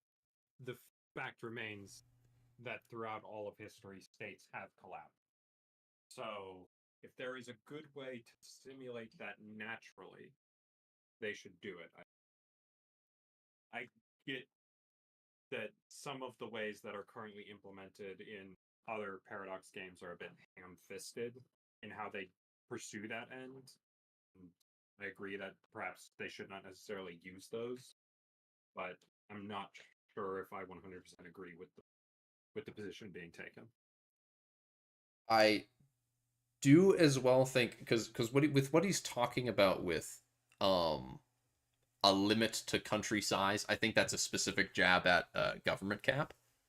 Uh, Whereas it just how big your country can be before you uh just can't administer it effectively. I kind of I kind of think that that whole system is just going to be completely different because I don't think we're going to have cores and territorial cores. I think that that whole system is just going to be replaced with you have control. This is how much you can control it. And I think that certain countries are just going to be better at administering things farther away for different reasons. Because, like he's talking about, countries thrive or fail at different sizes for different reasons. So I think there's going to be cases like, how does China manage being so big? So But, what they can do is they can get away from the idea that a player is permanently tied to a specific nation. So for example, China, if a player is playing China, they can't really do the dynastic cycle very well because a player would probably never lose. So, but yes. what they can do is they can make the dynastic cycle actually more meaningful and more likely to destroy the country, but allow the player to potentially then just swap over to one of those successors in a more natural and fluid way so that their game continues and they don't quote unquote lose. It's just a continuation of their storyline. We were just talking, mind you, we were just talking about how people hate losing and anything like that. Ha! Someone playing China.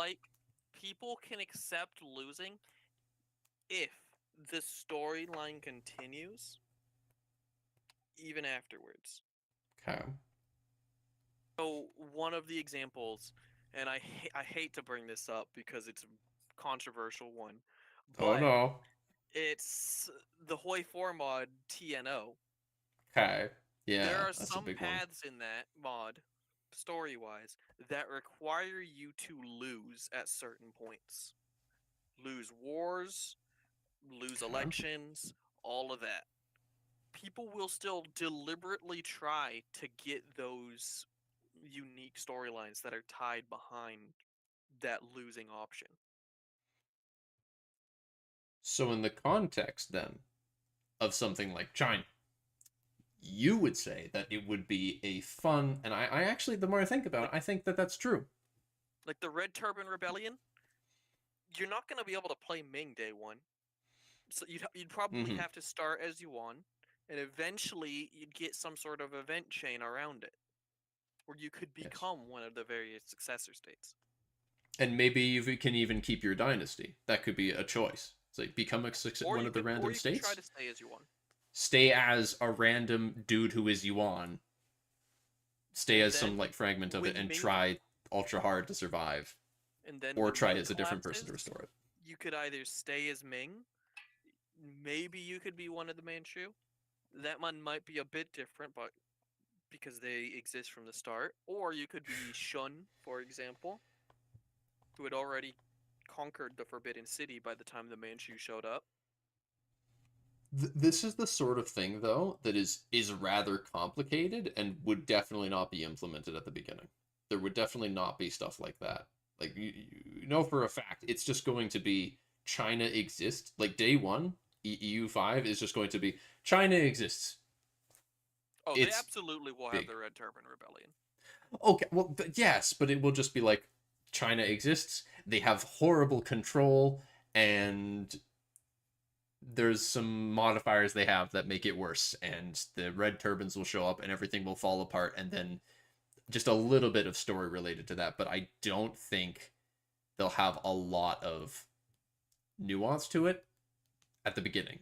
I think it's going to be very, very bland and probably just a case, just the standard EU4 of you're playing as them, you just are the same country.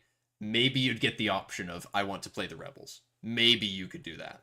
I could consider that. That might be a thing where it's like maybe you play the red turbans, swap over to them and defeat the warlords and win or something.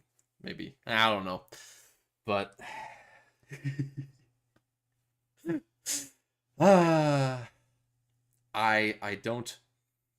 But yeah, with this guy's topic, I do think that, yeah, some empire collapsing mechanics, as we're talking about here, I do think that some mechanics where, and as Vector is saying,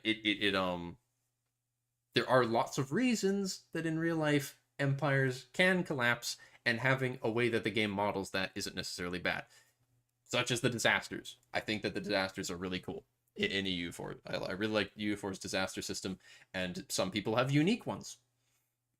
And they do a good job of punishing you and make you deal with the fallout of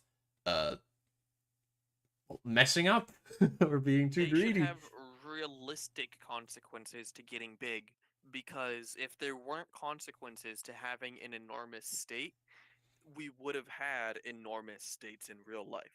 Yes.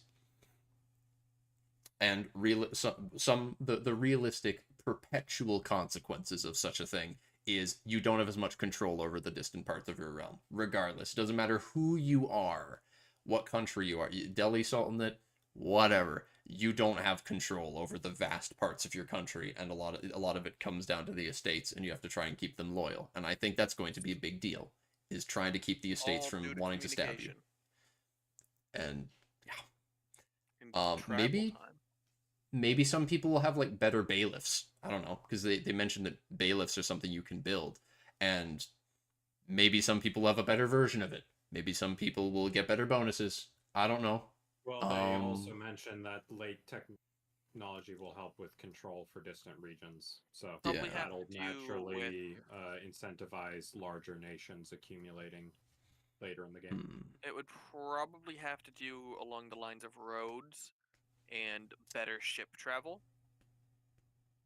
Some people, then, the more I think about it, you might have some people that are just better at. Some people might just start with like the unique ability to do some better roads or something. I don't know. I don't know who that would be though. So maybe not. Rome's not around anymore. Oh wait, well they technically are, but shush. Inca. Ooh. Their absolutely outstanding method of communication throughout an enormous and horribly terrained empire. That's very true, actually. The worst possible terrain in the world, just like enormous mountains and valleys. I can't fault you for liking the Inca as much as you do. And they kept a coherent communication system without horses. I really can't fault you for how much how much you like the Incan Empire. It's pretty cool. I'm not gonna lie. The Inca were amazing. Not like those weak Aztec boys. No, they were killing themselves. The Mayans are too preoccupied with calendars and stuff. You can't create a functioning society based off perpetual war, so the Aztecs were never gonna make it. Tragic stuff. Inca, the Inca in the mountains too. They could have had a better chance of avoiding the bigger plagues, but they got conquered because technology. So, whoops. But what? But you can change that. Maybe, I'm sure. You, the player, can bring the funny Inca. They totally will have it. They'll totally make the Inca will be able to bring balance to the force and have good control in their counties, I'm sure. I hope so. Although maybe not at the they start. kind of ignored the Inca for a very long time in EU4. They are only just now getting something. I do hope EU5's development has started. I genuinely, part of me, it's kind of a joke, but I also kind of hope they do it. Part of me kind of wants them to not call it EU5. It was a joke, but it's like part of me is hoping. part of me is kind of hoping that it's treated as like that they don't. I mean, it's obviously Eurocentrism is a thing. It comes with the times of when the game takes place, but there's a lot of parts of the world that they could add so much flavor to with this new building this game up from the ground up, like the Inca. I would love to just on day one of EU5 be able to sit down and be like, yeah, I want to play the Inca and I want to establish their empire properly and centralize it and prepare for the coming disease when the Europeans show up. Things like that. Like I said, March of the Eagles too. No, Terra Universalis 1, like Goat saying. TU1. Alright, but now I shall read that last paragraph of this dude's. You care about these points because bad game design can mean no game support. I love Imperator, but most people don't, so its development was cancelled. I want mechanics like control in EU5. I want population and core population. Population and core population. Yeah. To be a meaningful limit to me as a player and force me to weigh those limitations to my strategic decision making.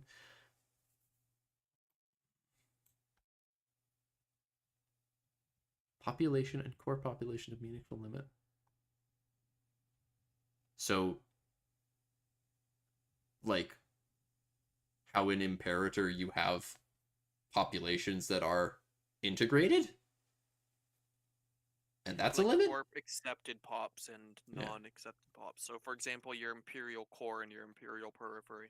Okay, that makes sense. Because then, yeah, even stuff like that in Europe where you've got the core of France, like the main French culture, and then it's like, the Octans are okay, things like that. It's like as you expand out. In Lord of the Rings terms, it's like you got your Gorgoroth, then you have like your Nirn on like the near periphery.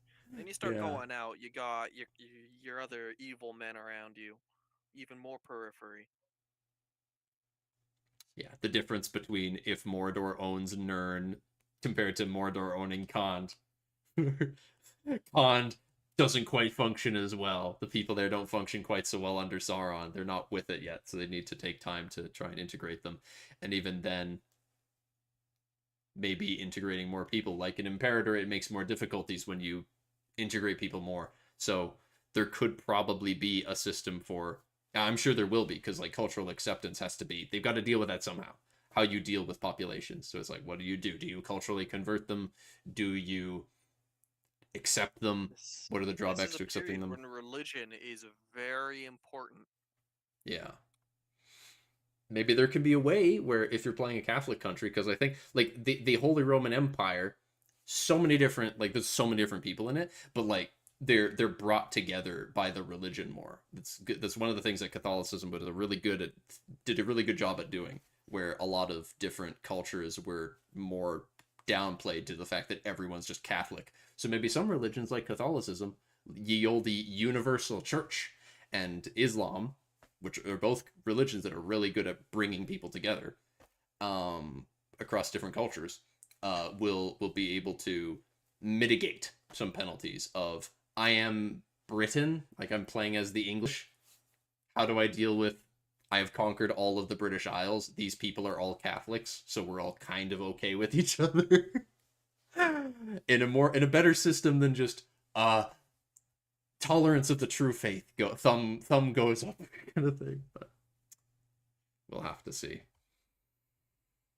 I want the AI to challenge me if I set the difficulty up or if I play the country that begins small and weak. Do not want the devs to artificially limit the outcomes that I can achieve in the game based on arguments such as the Empire is a historically big, or conquering lots of stuff fast is a wrong way to play the game.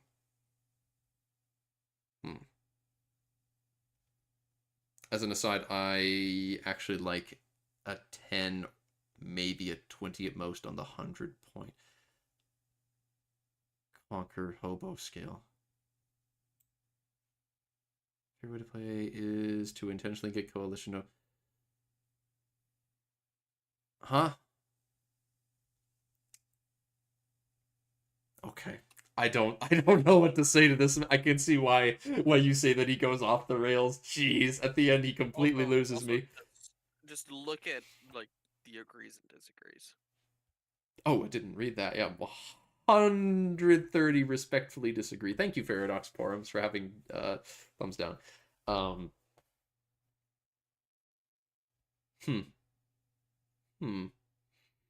Okay. Yeah. He makes some good points at the beginning, but I can see that his heart is in the right place with it. He just wants the game to be good. But then at the end, there's also what Goat was saying earlier. I just hadn't read this yet, but I can see now where Goat gets his gets the concept of this man just wants an easy way to conquer. This dude talking about intentionally getting coalitioned over and over again just to get 2 count. I don't I mean, that's your way to play the game, but like, whoo. I don't even know what to say to that. I don't even know what to say to this. I guess he is. That's it. I guess he is having fun wrong. Yeah, he's not allowed. You're not supposed to play the game like that. See, we as mod developers get to decide how someone is supposed to have fun. We know how fun happens. We know how fun works. They don't get to choose. This guy's a mere 10 or 20 on the 100-point Conquer Hobo scale. He doesn't get it.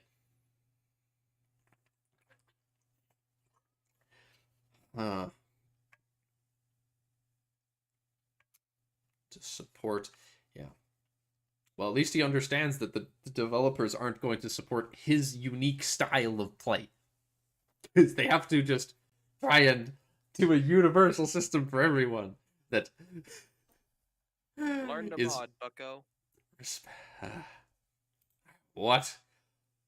What is response to this? Woo!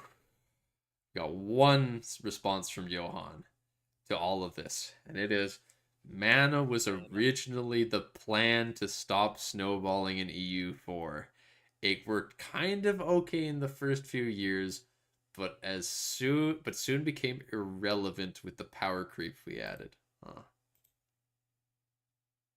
So I guess this is him. Thank you, Johan. Very cool. Yes, this is part of his. He's so right. Why don't we implement mana in Realms and Exile?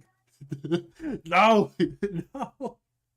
We can, like, prevent Sauron from declaring war until he has enough sword mana. No!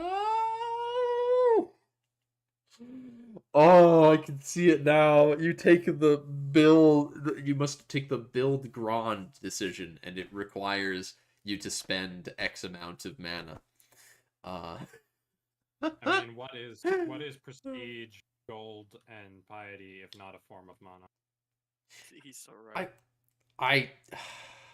It kind of is, but it doesn't feel like it is. Well, because it's not abstracted to the level that EU4 mana, which is some vague. We don't even know what they represent. Some sort of governmental capacity thing. I think that's the reason why it doesn't feel like that in C, because it's all abstraction. It's just an abstraction in CK's case of piety and prestige. You accumulate these and expend them. Yeah. Money is an actual thing you spend. Religious favor in prestige, less so, but they're also less important than actual money. So, for example, in EU5, they're going to have the stability system that Imperator implemented, where I assume it's going to be a lot more like Imperator, which had good mana abstractions, in my opinion, because they had the stability where it is something that you can spend, but it's like on a scale that goes back and forth. Not on release. No, yes, not on release, but they got it there in the end, and it was a good test for us. It was good. Let them see what they needed to do for this game to make it good. Who's gonna care? I don't care. I couldn't care less about Imperator once EU5 comes out, because EU5 is just gonna do everything that Imperator did but better. You could just make a mod that takes place in Imperator's time period, and it'll just be a better version of Imperator easily. But Damn, extended timeline mods are probably going to be pretty doable for this as well. Because it's so sandboxy. Now, he has mentioned that new start date would potentially be months worth of man hours. Yeah, but Especially I because of mean, how much time it's because popped. of all the population research Yeah. more than anything. That's what I mean for mods, like extended timeline mods. I meant someone who wants to be like, oh, let's take this back a while. Could totally do that, but it would be absurdly difficult, and no one plays the other start dates anyway, so it's not going to be worth it because no one is going to be like, oh, I want to now start in the Protestant Reformation in EU5. Just imagining assigning all of those pop minorities across the map. Oh. I have a feeling it might be similar with Realms eventually. Once we have like a ton in, it might just be people playing War of the Ring in probably the earliest start date.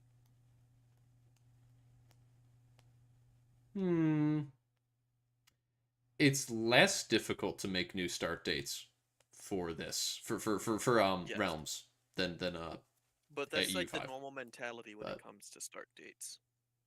I'll play the War of the Ring or the earliest one. I don't know. People will pick ones that have like different stuff they want to do because like things will have. There'll be like the ones that are the most sandboxy. There's the one. Because I disagree with that. Because if you just look at EU4 and you look at the war, bad example. The 30 Years' War. Bad example because technology is different. In EU4, you feel like you're missing out. If you skip some of the tech, for example. But in CK3, in Realms in Exile, most people are gonna have the same tech, like basically any start date. Like the Numenorians are gonna have the same tech like the entire time. How are you missing out? Because you're just skipping. You skip through the timeline to a different point that you could get. In EU4, it doesn't feel the same as Realms, for example. In Realms, the whole world is just in a completely different state that is unrecognizable in the different start dates. I disagree with that on the notion of CK2, where all the tech was essentially the exact same from beginning to end, and people still only played the earliest start dates, except Charlemagne because they hated Charlemagne.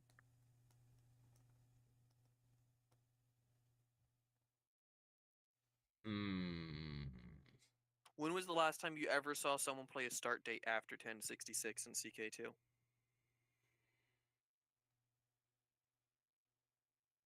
Maybe a quirky YouTube video from someone trying to be unique, but that's it. But you play them in the mods. Which mods? You had like your 2 start dates. You had your 867, your 1066. That's all people played. You had your OG start date, and you had your quirky earlier start date. No, you're making me sad. Damn. That's just an unfortunate fact of how things are. You may well be right. Very sad. Oh, damn. And with the Realms, it's going to be the blood, too. It's even more reasons people are going to play the earlier ones. No! Yep. My Numenorian blood. Also because everyone wants to play Tantarok, obviously. But...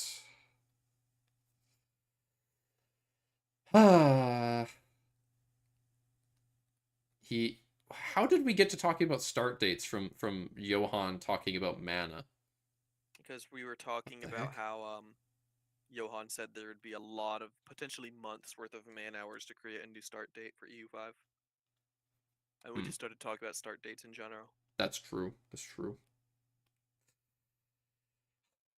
Yes. But mana was originally the plan to stop snowballing in EU4, and it worked okay until the power creep messed it up. And that's why they're so they care a lot about they don't want power creeping and modifier stacking to be a big thing. So that makes sense. God, modifier stacking is way too easy in every Paradox game. Except Imperator. Except for Victory. And Imperator? No, Imperator has it too. Oh.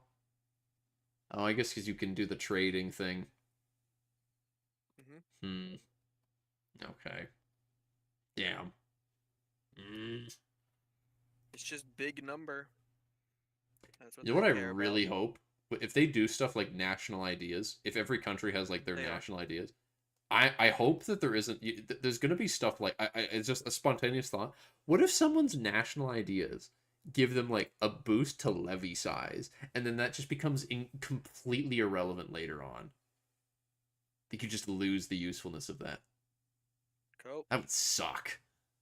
I could totally see that happening for like But Muscovy. you know what? No, nations shouldn't have a national ideas because they shouldn't be unique. I think this is a reason why yet people should not have unique national ideas. Yes. Agreed. Hector, what are your thoughts on the start date talk we had? In relation to realms? In relation to realms, yeah, a bit. But also in relation to just Paradox games in general. I'm generally of the opinion that extra start dates in base Paradox games don't get used. Goodness knows I don't use them. I The do most think I saw I was get why. CK2 having two that were used, 867 and 1066, the original and the quirky earlier date. I do think that people use them in CK2 mods like the like AGOT and Elder Kings. Yeah, AGOT and So- Elder Kings, and I expect it'll be used in Realms as well. The problem but I saw with- vanilla, I don't see. The problem I saw being with used. Elder Kings is I didn't see a lot of like the start dates in the middle. You had your big ones like Dance of Dragons, your Aegon's Conquests, right before Aegon's Conquests, and around Robert's Rebellion. Hey, How that's a often were the few. ones between? How long were the ones between those used though, or how often? Doesn't I matter. saw people That's a play the 9-penny Kings fairly often. Nine Penny Kings was a good one, but how often did you see the eventual Dance of Conquest of Dorne Dragons. one after the one directly after Dance of Dragons, where they finally took Dorne? Oh, I You very never rarely. saw that. Yeah. I don't know. But You'd you get saw the- a decent variety. You'd see Dance of Dragons. You'd see the first Blackfire Rebellion. You'd see the 9-penny King. What matters to me, I don't know. They I did think have a so good long as view. there's important Yeah. historical narrative events that people are invested in and want to date, they will use those bookmarks. and the like we're talking like the three major start dates that Realms is gonna have. All three of those are ones that people like. What the middle one is the Witch those King three one, ones would all for be crying out big. loud. I think those Yeah. three would all be big, but I think the ones in between would end up suffering. And that's why we don't care about those so much. Those ones would be like down the road, maybe. We just don't really care. Like they're not as important. So I think that your opinion is misguided. But you agreed with me. Yes, but we agree for the wrong reason. So This is so sad. yeah, for you. Yeah, just you wait, Bucker. I'll get you back. What? What I do? What I do? Achievements more acquirable with mods active. Okay, whatever. No one cares about achievements. Lots of people do. No. You. A lot of people care about achievements for some reason. Damn. A lot of people on the forums really get their You're right. things in a twist over Iron Man being required for achievements. I don't care, but for some reason, lots of people do. I think achievements should be an Iron Man only Alright. thing, because they should be something that has to be earned. I don't care for achievement hunting, but Alright, I I'll think look that at people this who then. do I should mean, get it how they want. literally no other game on Steam requires that sort of thing, and you don't see people saying that the achievements are worth any less. So I just So, think more people what are I playing mean- their own mental game. More what I mean is less so the modded part. Because, for example, the achievements do have a lot of their luster taken out if you can just turn on a mod that gives you all the achievements the moment you load into the game. This is not I mean, yes, but to the only obstruct person achievement. the only person that's cheating themselves is the player. So the only thing that Johan respond to in this thing about achievements acquirable with mods active is just talking about how the way checksum works is to make multiplayer make sure that multiplayer doesn't have people cheating. At least semi-fair.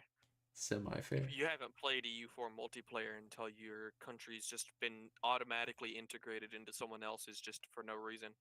Because the console, I mean, Burgundy gets auto-integrated to like France if things happen a certain way. But I quickly grew to hate. Duke of Burgundy dies event. Yeah.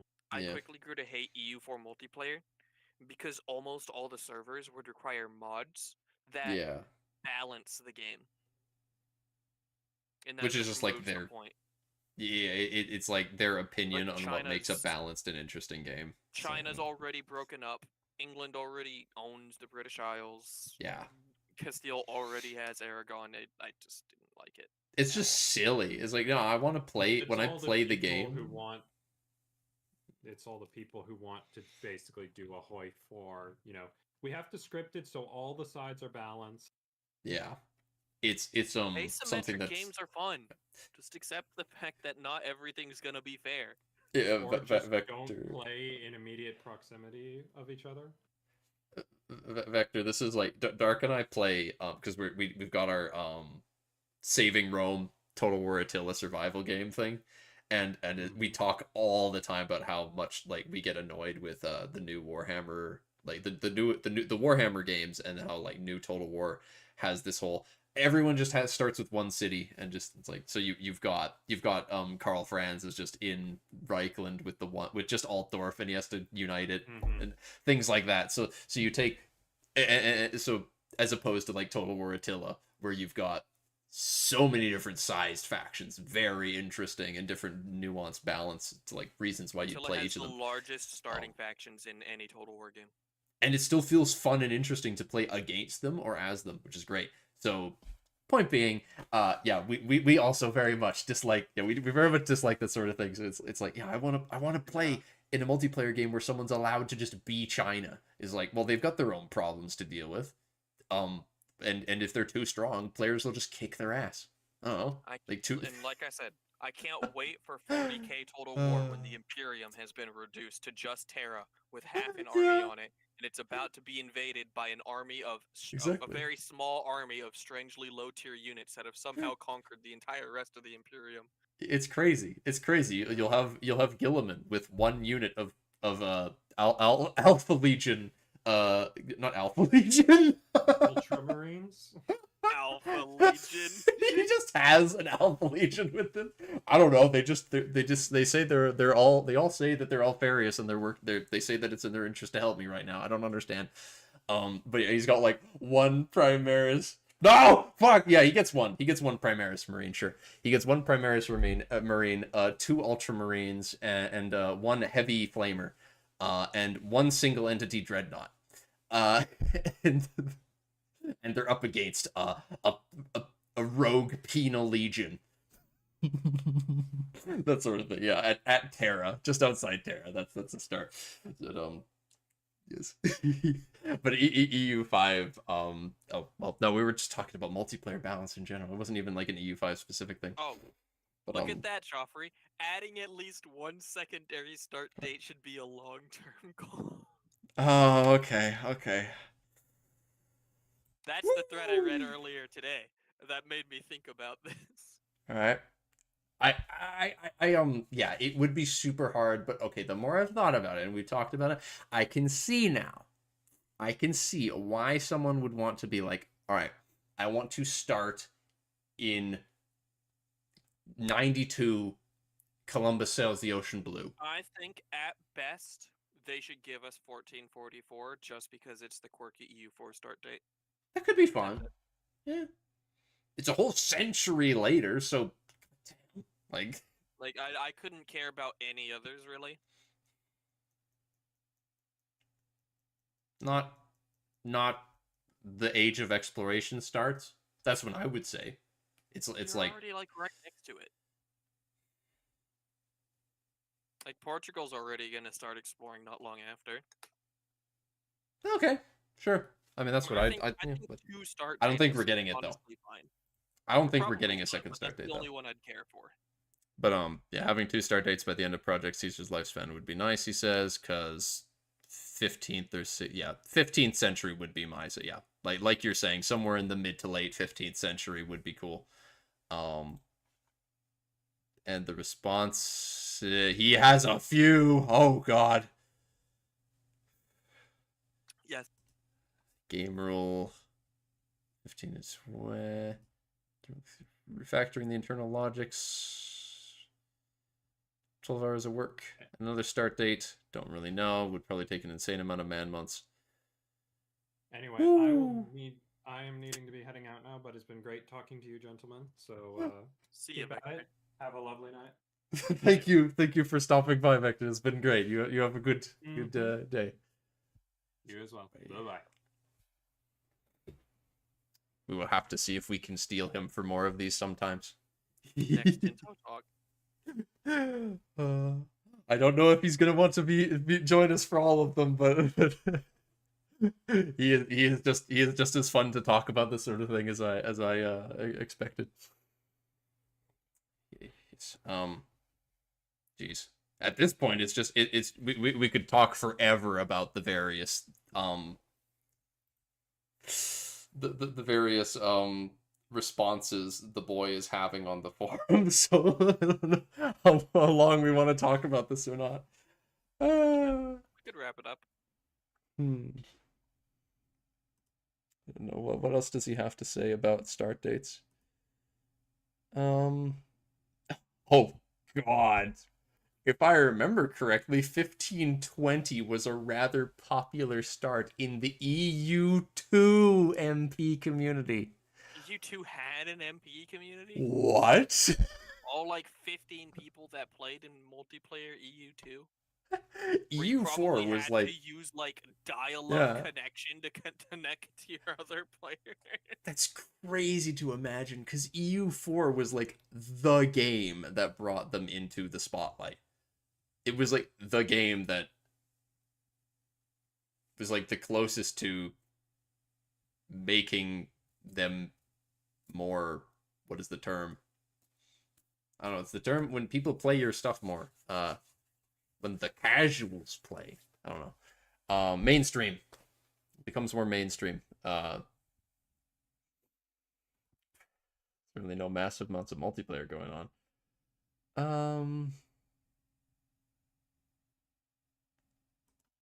Plan A is what we used.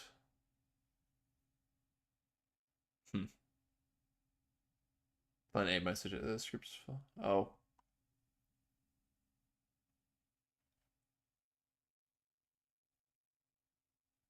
For you three. Okay. Yeah. There's not much more interesting in that subject. But Yeah. Just code talk. Lambert. We responded something that Lambert said. Alright. But EU5 should look like according to me. Yeah. This guy talks a lot. Guy. Oh, yep, just as much as I imagined. Oh, Jesus fucking Christ. Oh, good Yep. lord. Oh, he's a YouTuber. Yeah. He I think he's lost popularity somehow.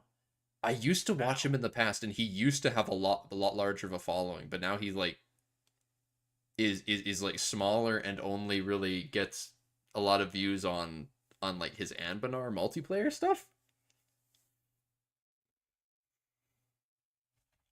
I don't know.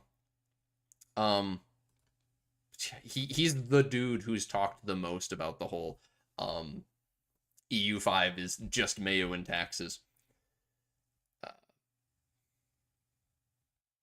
And Johan has not responded to the post directly, but he's responding to other things like a chat system. I agree. Thank you, Johan. Please give us a chat system. Why does CK3 not have a chat system? Oh, yeah, army tradition, army professionalism are the same thing according to Johan. Explain why we need a difference in army tradition. can't be the same. Johan admitting that this is one of the times where I say he's shitting on Huh. EU4. Army Professionals was like, make something new we can charge money for. I'm not gonna lie. That's what I think Legends are in CK3. I don't like Legends. I don't think they're very well done.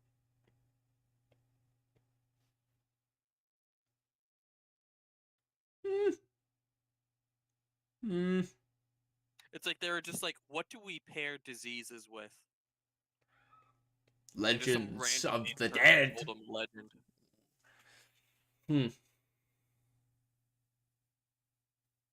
It's something that I hope they refine over time. That's my thoughts on it. I want them to make a custodian team like for Stellaris has, like what Stellaris has, and they could just start going through the DLC one by one. Please fix Royal Court. Make it interesting. At the end of the day, though, I am very pleased with, like, as a grand total, what they added with Legends of the Dead. Just including free and paid stuff, good expansion. So I'm not gonna complain. I don't know. Because I buy the stuff real. anyway. Like, if you removed the Legends, how bad? How much different would you feel?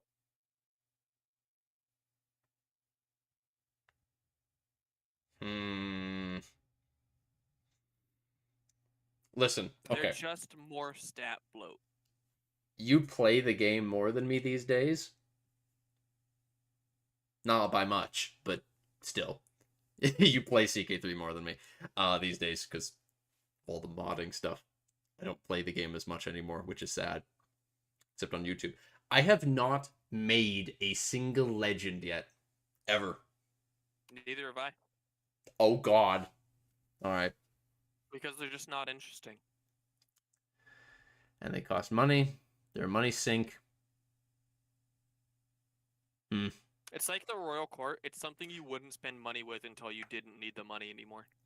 I genuinely, when we were doing the mega campaign, avoided making the Heirs of Charlemagne legend over and over again because I knew other things I wanted to spend the money on.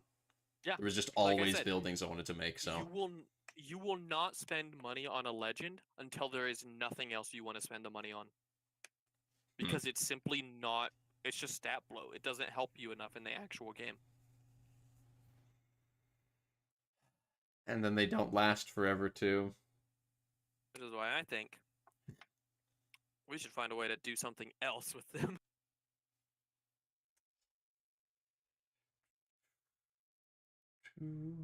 Because I just don't think they work in their current form.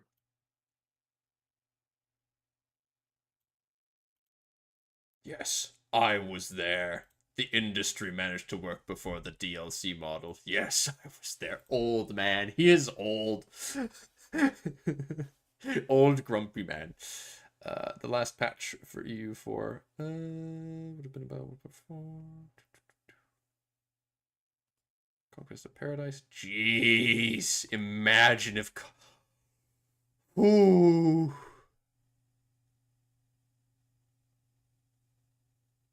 I can't imagine that. No, even Conquest of Paradise. We would be on like EU10 right now. Oh. Wow, wow, wow, wow. Yes. Time without DLC, what would we have now? Oh god, yeah. You'd have a new EU game, yeah, every 3 to 5 years, just exactly.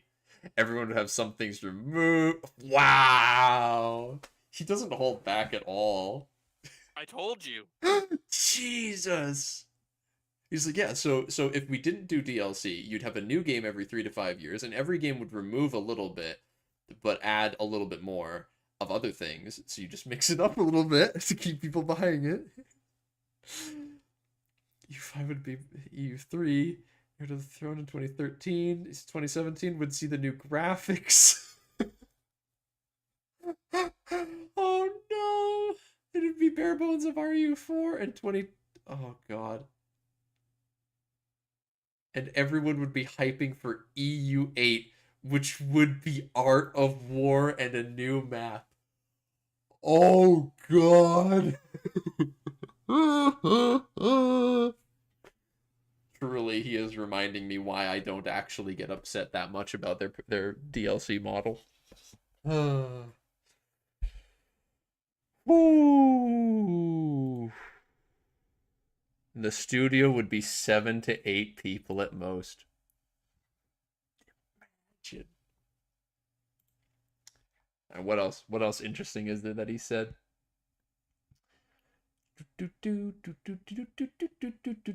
After the Lambert, Lord Lambert. Mechanics do not want brought over. Farther I get down, the closer I'll be to just stuff that I've already read him saying. But what to not bring over? Oh, this is the thing this is the thing that we saw that we were talking about before, isn't it? Yeah. This is we have reached that point. Fucking mission trees. We have in fact reached the point of all the stuff we've been Trade looking at. System isn't even in the top 3. Where is it? Mission Where is trees trade? somehow beat mana. People would rather have monarch points in the game than fucking mission trees. Where's trade? 4. Current. I just looked for trade to be the first word. Current trade system. Current colonization system. To keep monarch points than fucking mission trees. I hate that.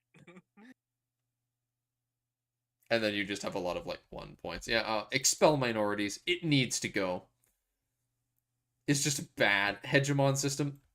I don't know. Get rid of it. Monuments, hate them. Go. I mean, we are getting rid of those, but still. I mean, that's something where I can see an actual. Management. No. Why is that No. number 8? That's what Victoria was. These are the people that love victory. There's no way. They can't. No one likes. There's no way anyone likes Victoria's army system. The only people that would say, even What do you potentially say Victoria it. 3 armies are so good, Joff, because I get to start a war, set my armies up, and then I get to go take a 30-minute shower.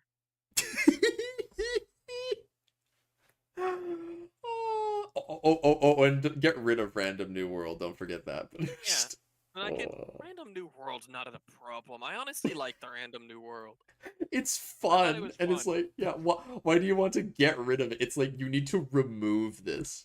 It's like, this is a case of like, if they just had it in EU5, all set up and ready to go. No, get rid of it. We don't want it. Random New World's just something funny you can put in a DLC at some point. I think it's fine and it's harmless. Peace conference limits? What? They don't want you to be limited to 100 war score.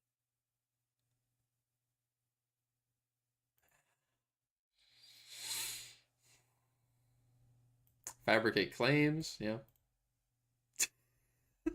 Yeah, it's great. Current religious conversion system. I mean, it is going to be different because it's not just. Why would you even say that? Why would this, like, how is that even a thing? Because, like, you can't have the same religious and culture conversion system in EU5 because you. Disease quarantine event. What a specific choice. Someone hates the event where it's like, syphilis is in this place. You need to quarantine the colony. About. Quarantine the port and let them die. He just hates it. Send warning. This person has just been warned by the Ottomans one too many times. I guess I send warning. I guess they also want to remove enforce peace.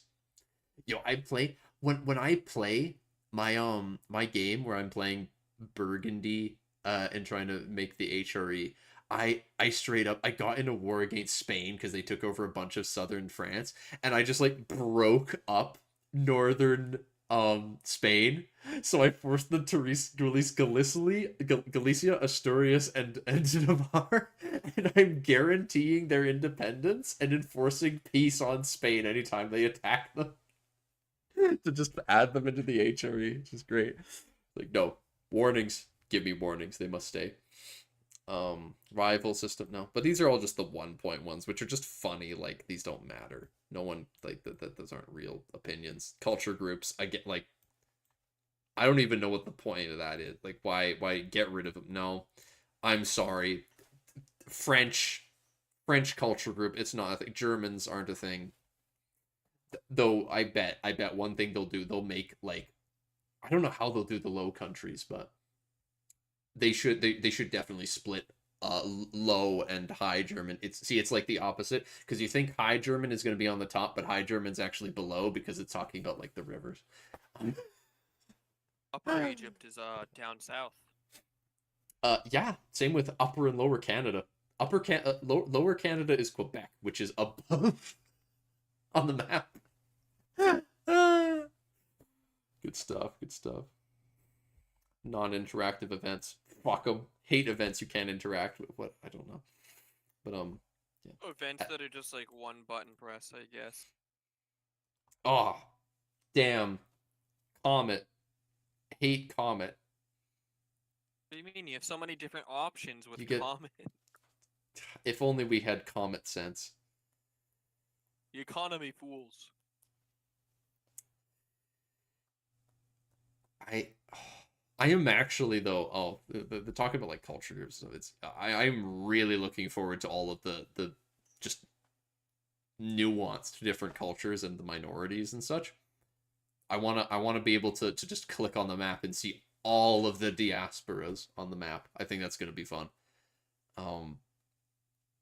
I keep saying it's like I want to see what they think, like, are, because we're gonna have, like, all of the Jewish minorities in various cities in Europe. I want to be able to click a button and say, what are just all of the counties that have these minorities, and how much of the population do they make up, and just things like that. And then you get, like, the Protestant Reformation, and we saw an image, like, one of the first images we saw of it was, like, Calvinism is just a thing. It's like, fuck yeah. I want to see different types of Protestants. I want to take over. Nah, I don't care. I'd take over. No, I want to play tall as Switzerland and become Calvinist and just rent out mercenaries to everyone. I just realized the opening post is the guy that voted for send warning. Look, How? right below the list. He puts his votes on that post. Oh! He's the Fabricate one claims that and say. What? Now, I actually do get what he's saying with claims. I hate how you do sort of just get, like, so many claims that it's almost sort of pointless. How do you change it, though? I think he's sort of right with the idea of claims like that. I think maybe intrinsic claims should be a thing. Claims Getting on a land that you recently lost should be a thing, like Yeah. cores. But I don't think you should just fabricate claims. I actually So- agree with the idea that a lot more wars should just be wars of aggression. Maybe, obviously, you decrease the stability penalty of it, which you could do in EU5. Yeah, I think that would work. That is a very good point. You know what? Fabricate claims. I agree with it. I think we're still going to see it, but I like that idea more. And I think, now that I think about it, I think that's also something that Mayo does. Right? Don't think Mayo lets you just have claims on people and do it for free. I think it's a lot more based on your stability. Just losing your stability. And I think that can be a big deal with the fact that we're going to be. You're right. I think I do dislike fabricated claims as a system the more I think about it as well, yeah. Also, look at that post from Mr. Bastian00. Canadian, eh? Hate the mission trees. They're so restricted. Then look at what he says after the AI rarely does that. Look at what he says Alright, after he alright. says the AI rarely does that. And the devs waste an immense amount of time in that. Time that can be used in improving decisions or more generic mechanics with flavor for specific countries. I'm also not a fan of dev points. I prefer to have policies that make your province's location thrive or something else instead of 3 buttons to push. This guy is literally saying he doesn't want nation-specific content. He says he would rather they improve decisions in general mechanics than flavor for specific countries. Hate mission trees, they're so restrictive.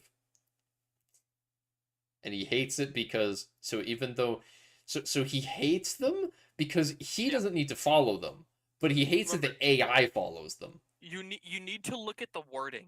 The devs waste time with flavor for specific countries. The devs waste an immense amount of time in that time that can be used. That could be used for those two things with flavor for specific countries. He thinks flavor for specific countries is wasted time. This wasn't a joke when I said people were saying this. Yeah, it really is just this dude. Bastion. I'm embarrassed as Canadian. Also, go to dev responses on this thread. All right. Oh God. Look at the first one. What's a mechanics designer?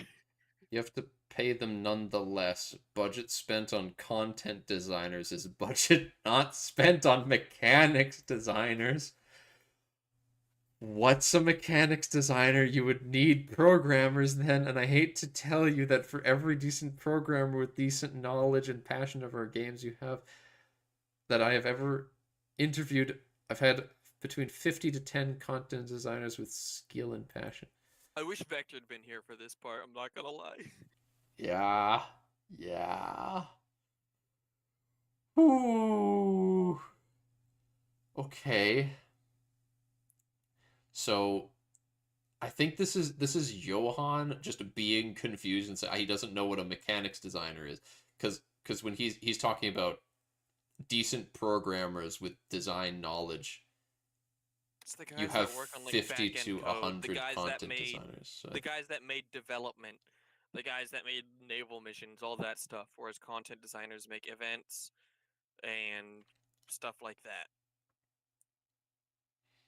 Rather than make mechanics for Spanish Iberians pressing buttons to add holy orders to their states, why don't they instead spend time making generic mechanics for everybody?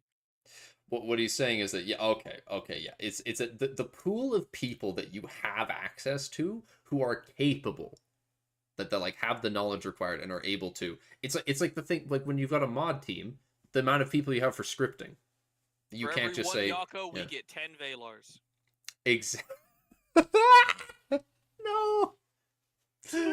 But yeah, he's just saying like the amount of people who can do stuff like invent like the newest version of stability in the trade system. It's like, all right, this is the new how stability works, and these are all the things that influence the median of your country's stability. And then, this is the new way that trade works. You have people who can do stuff, but all they can really do is like, this is a new government type.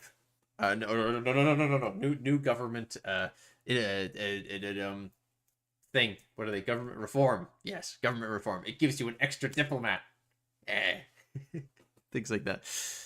And an event that pops up once every 5 years. Yes. But jeez. They should just get better and actually contribute to the game in a reasonable way by making generic mechanics. Good content creators. These are different people. No. Why is it different people all saying this? No. Huh? Oh, could content creators work on something else than missions, though? Please? Wait, he even replied to Lord Lambert right afterwards. Yes, they have. I'll read that for sure. Yeah, they do loads of different things because they do the maps, the events, and the scripts.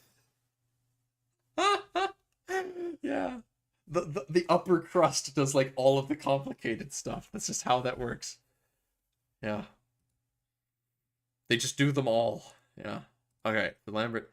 It's almost like the content designers stuck around with EU4 to provide content while the programmers went and worked in project. That's a good point. partially. We just made the decisions to have coders on EU4 focus on fixing bugs. That makes sense, yeah. Because it's not like they just left. I say, like, what Lambert's saying is that they left to go work on Project Caesar, which, I mean, they only, like, went to work on Project Caesar in, like, what, 20? 21? It's not like they've been doing it for super long. Because they're working on other stuff. And then you had, like, Johan and his, like, 15 buddies who made Imperator in, like, a week. Things like that were going on.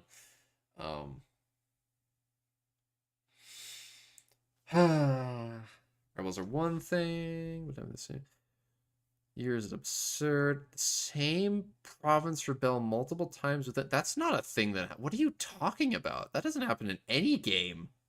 Remember your Molly game with that one specific county or province? Yeah, but that was literally just because I religiously converted every other county in the country, and it needs to be heretic county for the Dhimmi to rebel, because it needs to be heretics for there to be Dhimmi there. So that's a pretty niche scenario where I had actively gone and converted everything else. Let's cool down before another revolt can happen. Reduction to revolt. What is he? What? This is a thing that happens. What is he talking? Like, recent revolt is a thing that happens. Slowly rebuilds as the province recovers from last failed attempt. Huh? If that mechanic would have been copied into Project Caesar, then every dead soldier for the rebel would have reduced the population of the location by a few more.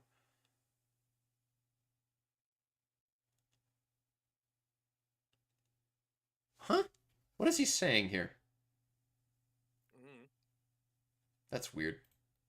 I don't really understand what he's saying, but I mean,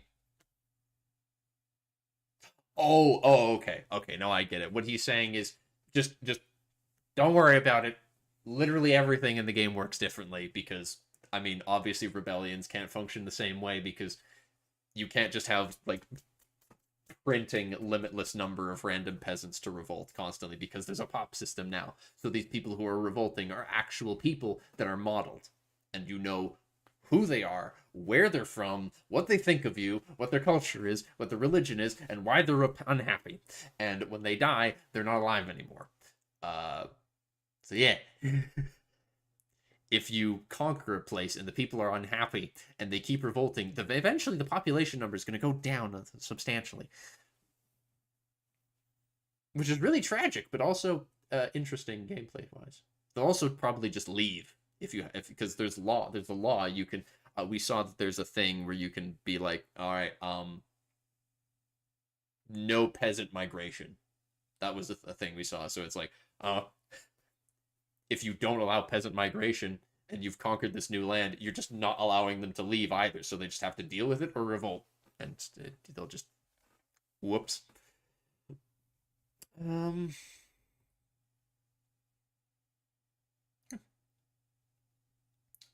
That is one of the biggest problems with the mission tree. The AI struggles with mission trees. Yeah, they definitely do. But I'm not sure after that, because that was already something we kind of looked at previously. I don't think there is much less to look at the moment. Could look at, will espionage be more relevant? Who cares? Who cares? All right. Then with that, how long was this? This was a little over 2 hours. Over 2 hours. Not sure exactly how long. But that ends the first of our, just, I don't know. It's not really a podcast. It's just the two of us and Vector's here sometimes. So the first of our discussions and speculations about EU5 and its dev diaries. We shall most likely be doing more of these. We'll have to see how this goes along.